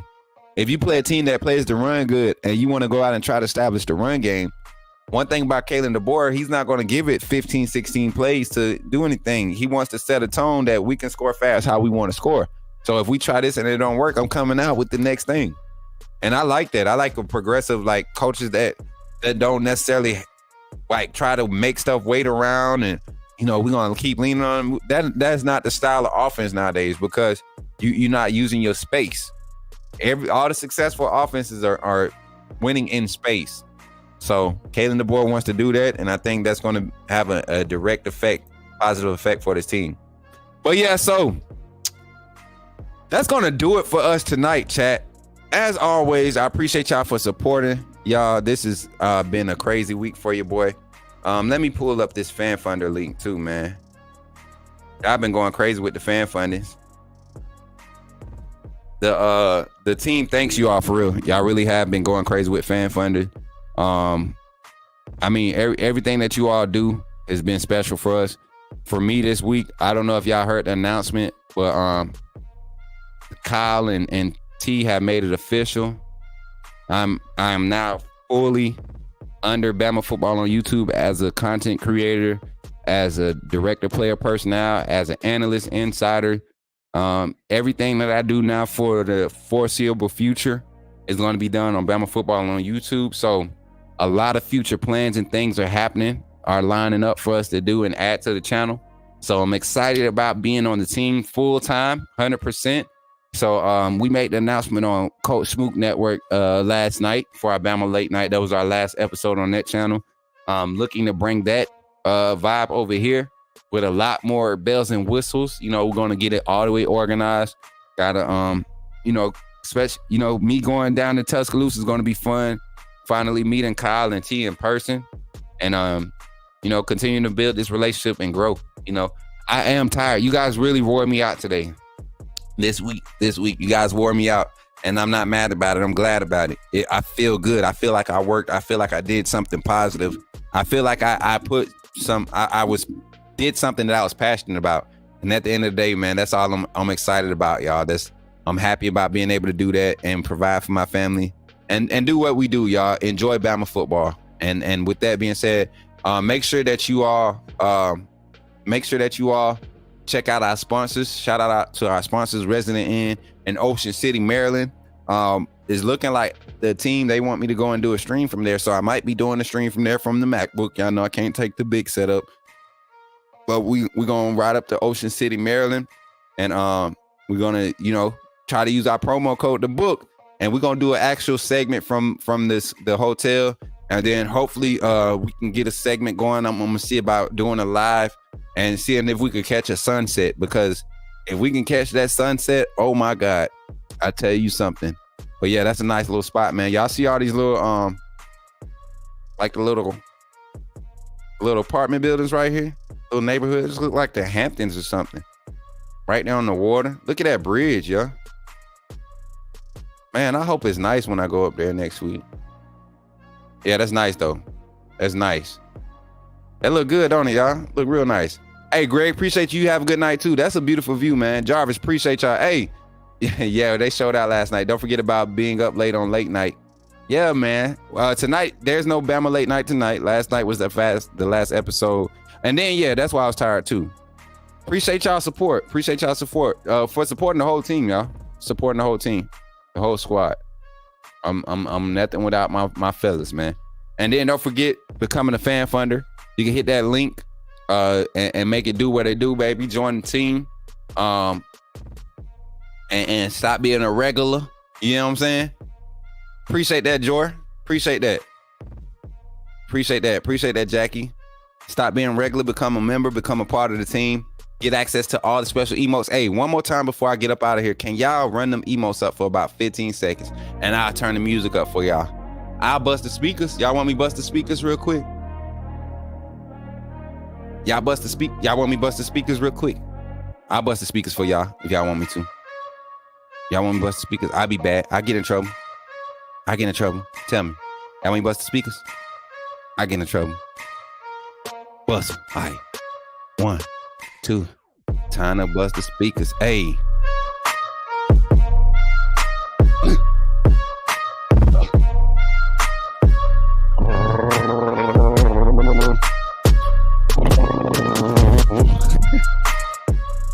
I love y'all, man. Hey, appreciate y'all for supporting us, man. All the fan funders, everybody showing love, getting access to all the exclusives, all the fun stuff. Appreciate y'all showing love. Look, man, it's been fun tonight. I'm glad that we're here again. It's another successful week. Tomorrow is Sunday, so for all y'all that's getting up and going to worship tomorrow, have a great night's sleep. Even the ones that's not going, if you're going to be watching on YouTube, whatever. Get up and go fellowship, do something, give God thanks, for all the blessings that even in our hard times, he still continues to bless us. We're here to see another day. So with the last words of the week, man, I want to encourage you all to continue to push towards your goals and all your dreams. Continue to trust, you know what I'm saying? Continue to grow your faith, continue to believe positivity. When you push positivity out there, it forces negativity from around you. So continue to be positive, continue to push. Everything that you want, if you put your mind to it, it's obtainable. I promise you. I'm going to live a witness. I won't tell you nothing that I don't know. You get what I'm saying? So I appreciate y'all for showing up. And as always, man, it's been fun. Shout out to all the super chats, the fan funders, everybody that became a member tonight. I appreciate you all. And once again, it's been fun. Your boy, Coach Smoot. I'm out. Roll Tide.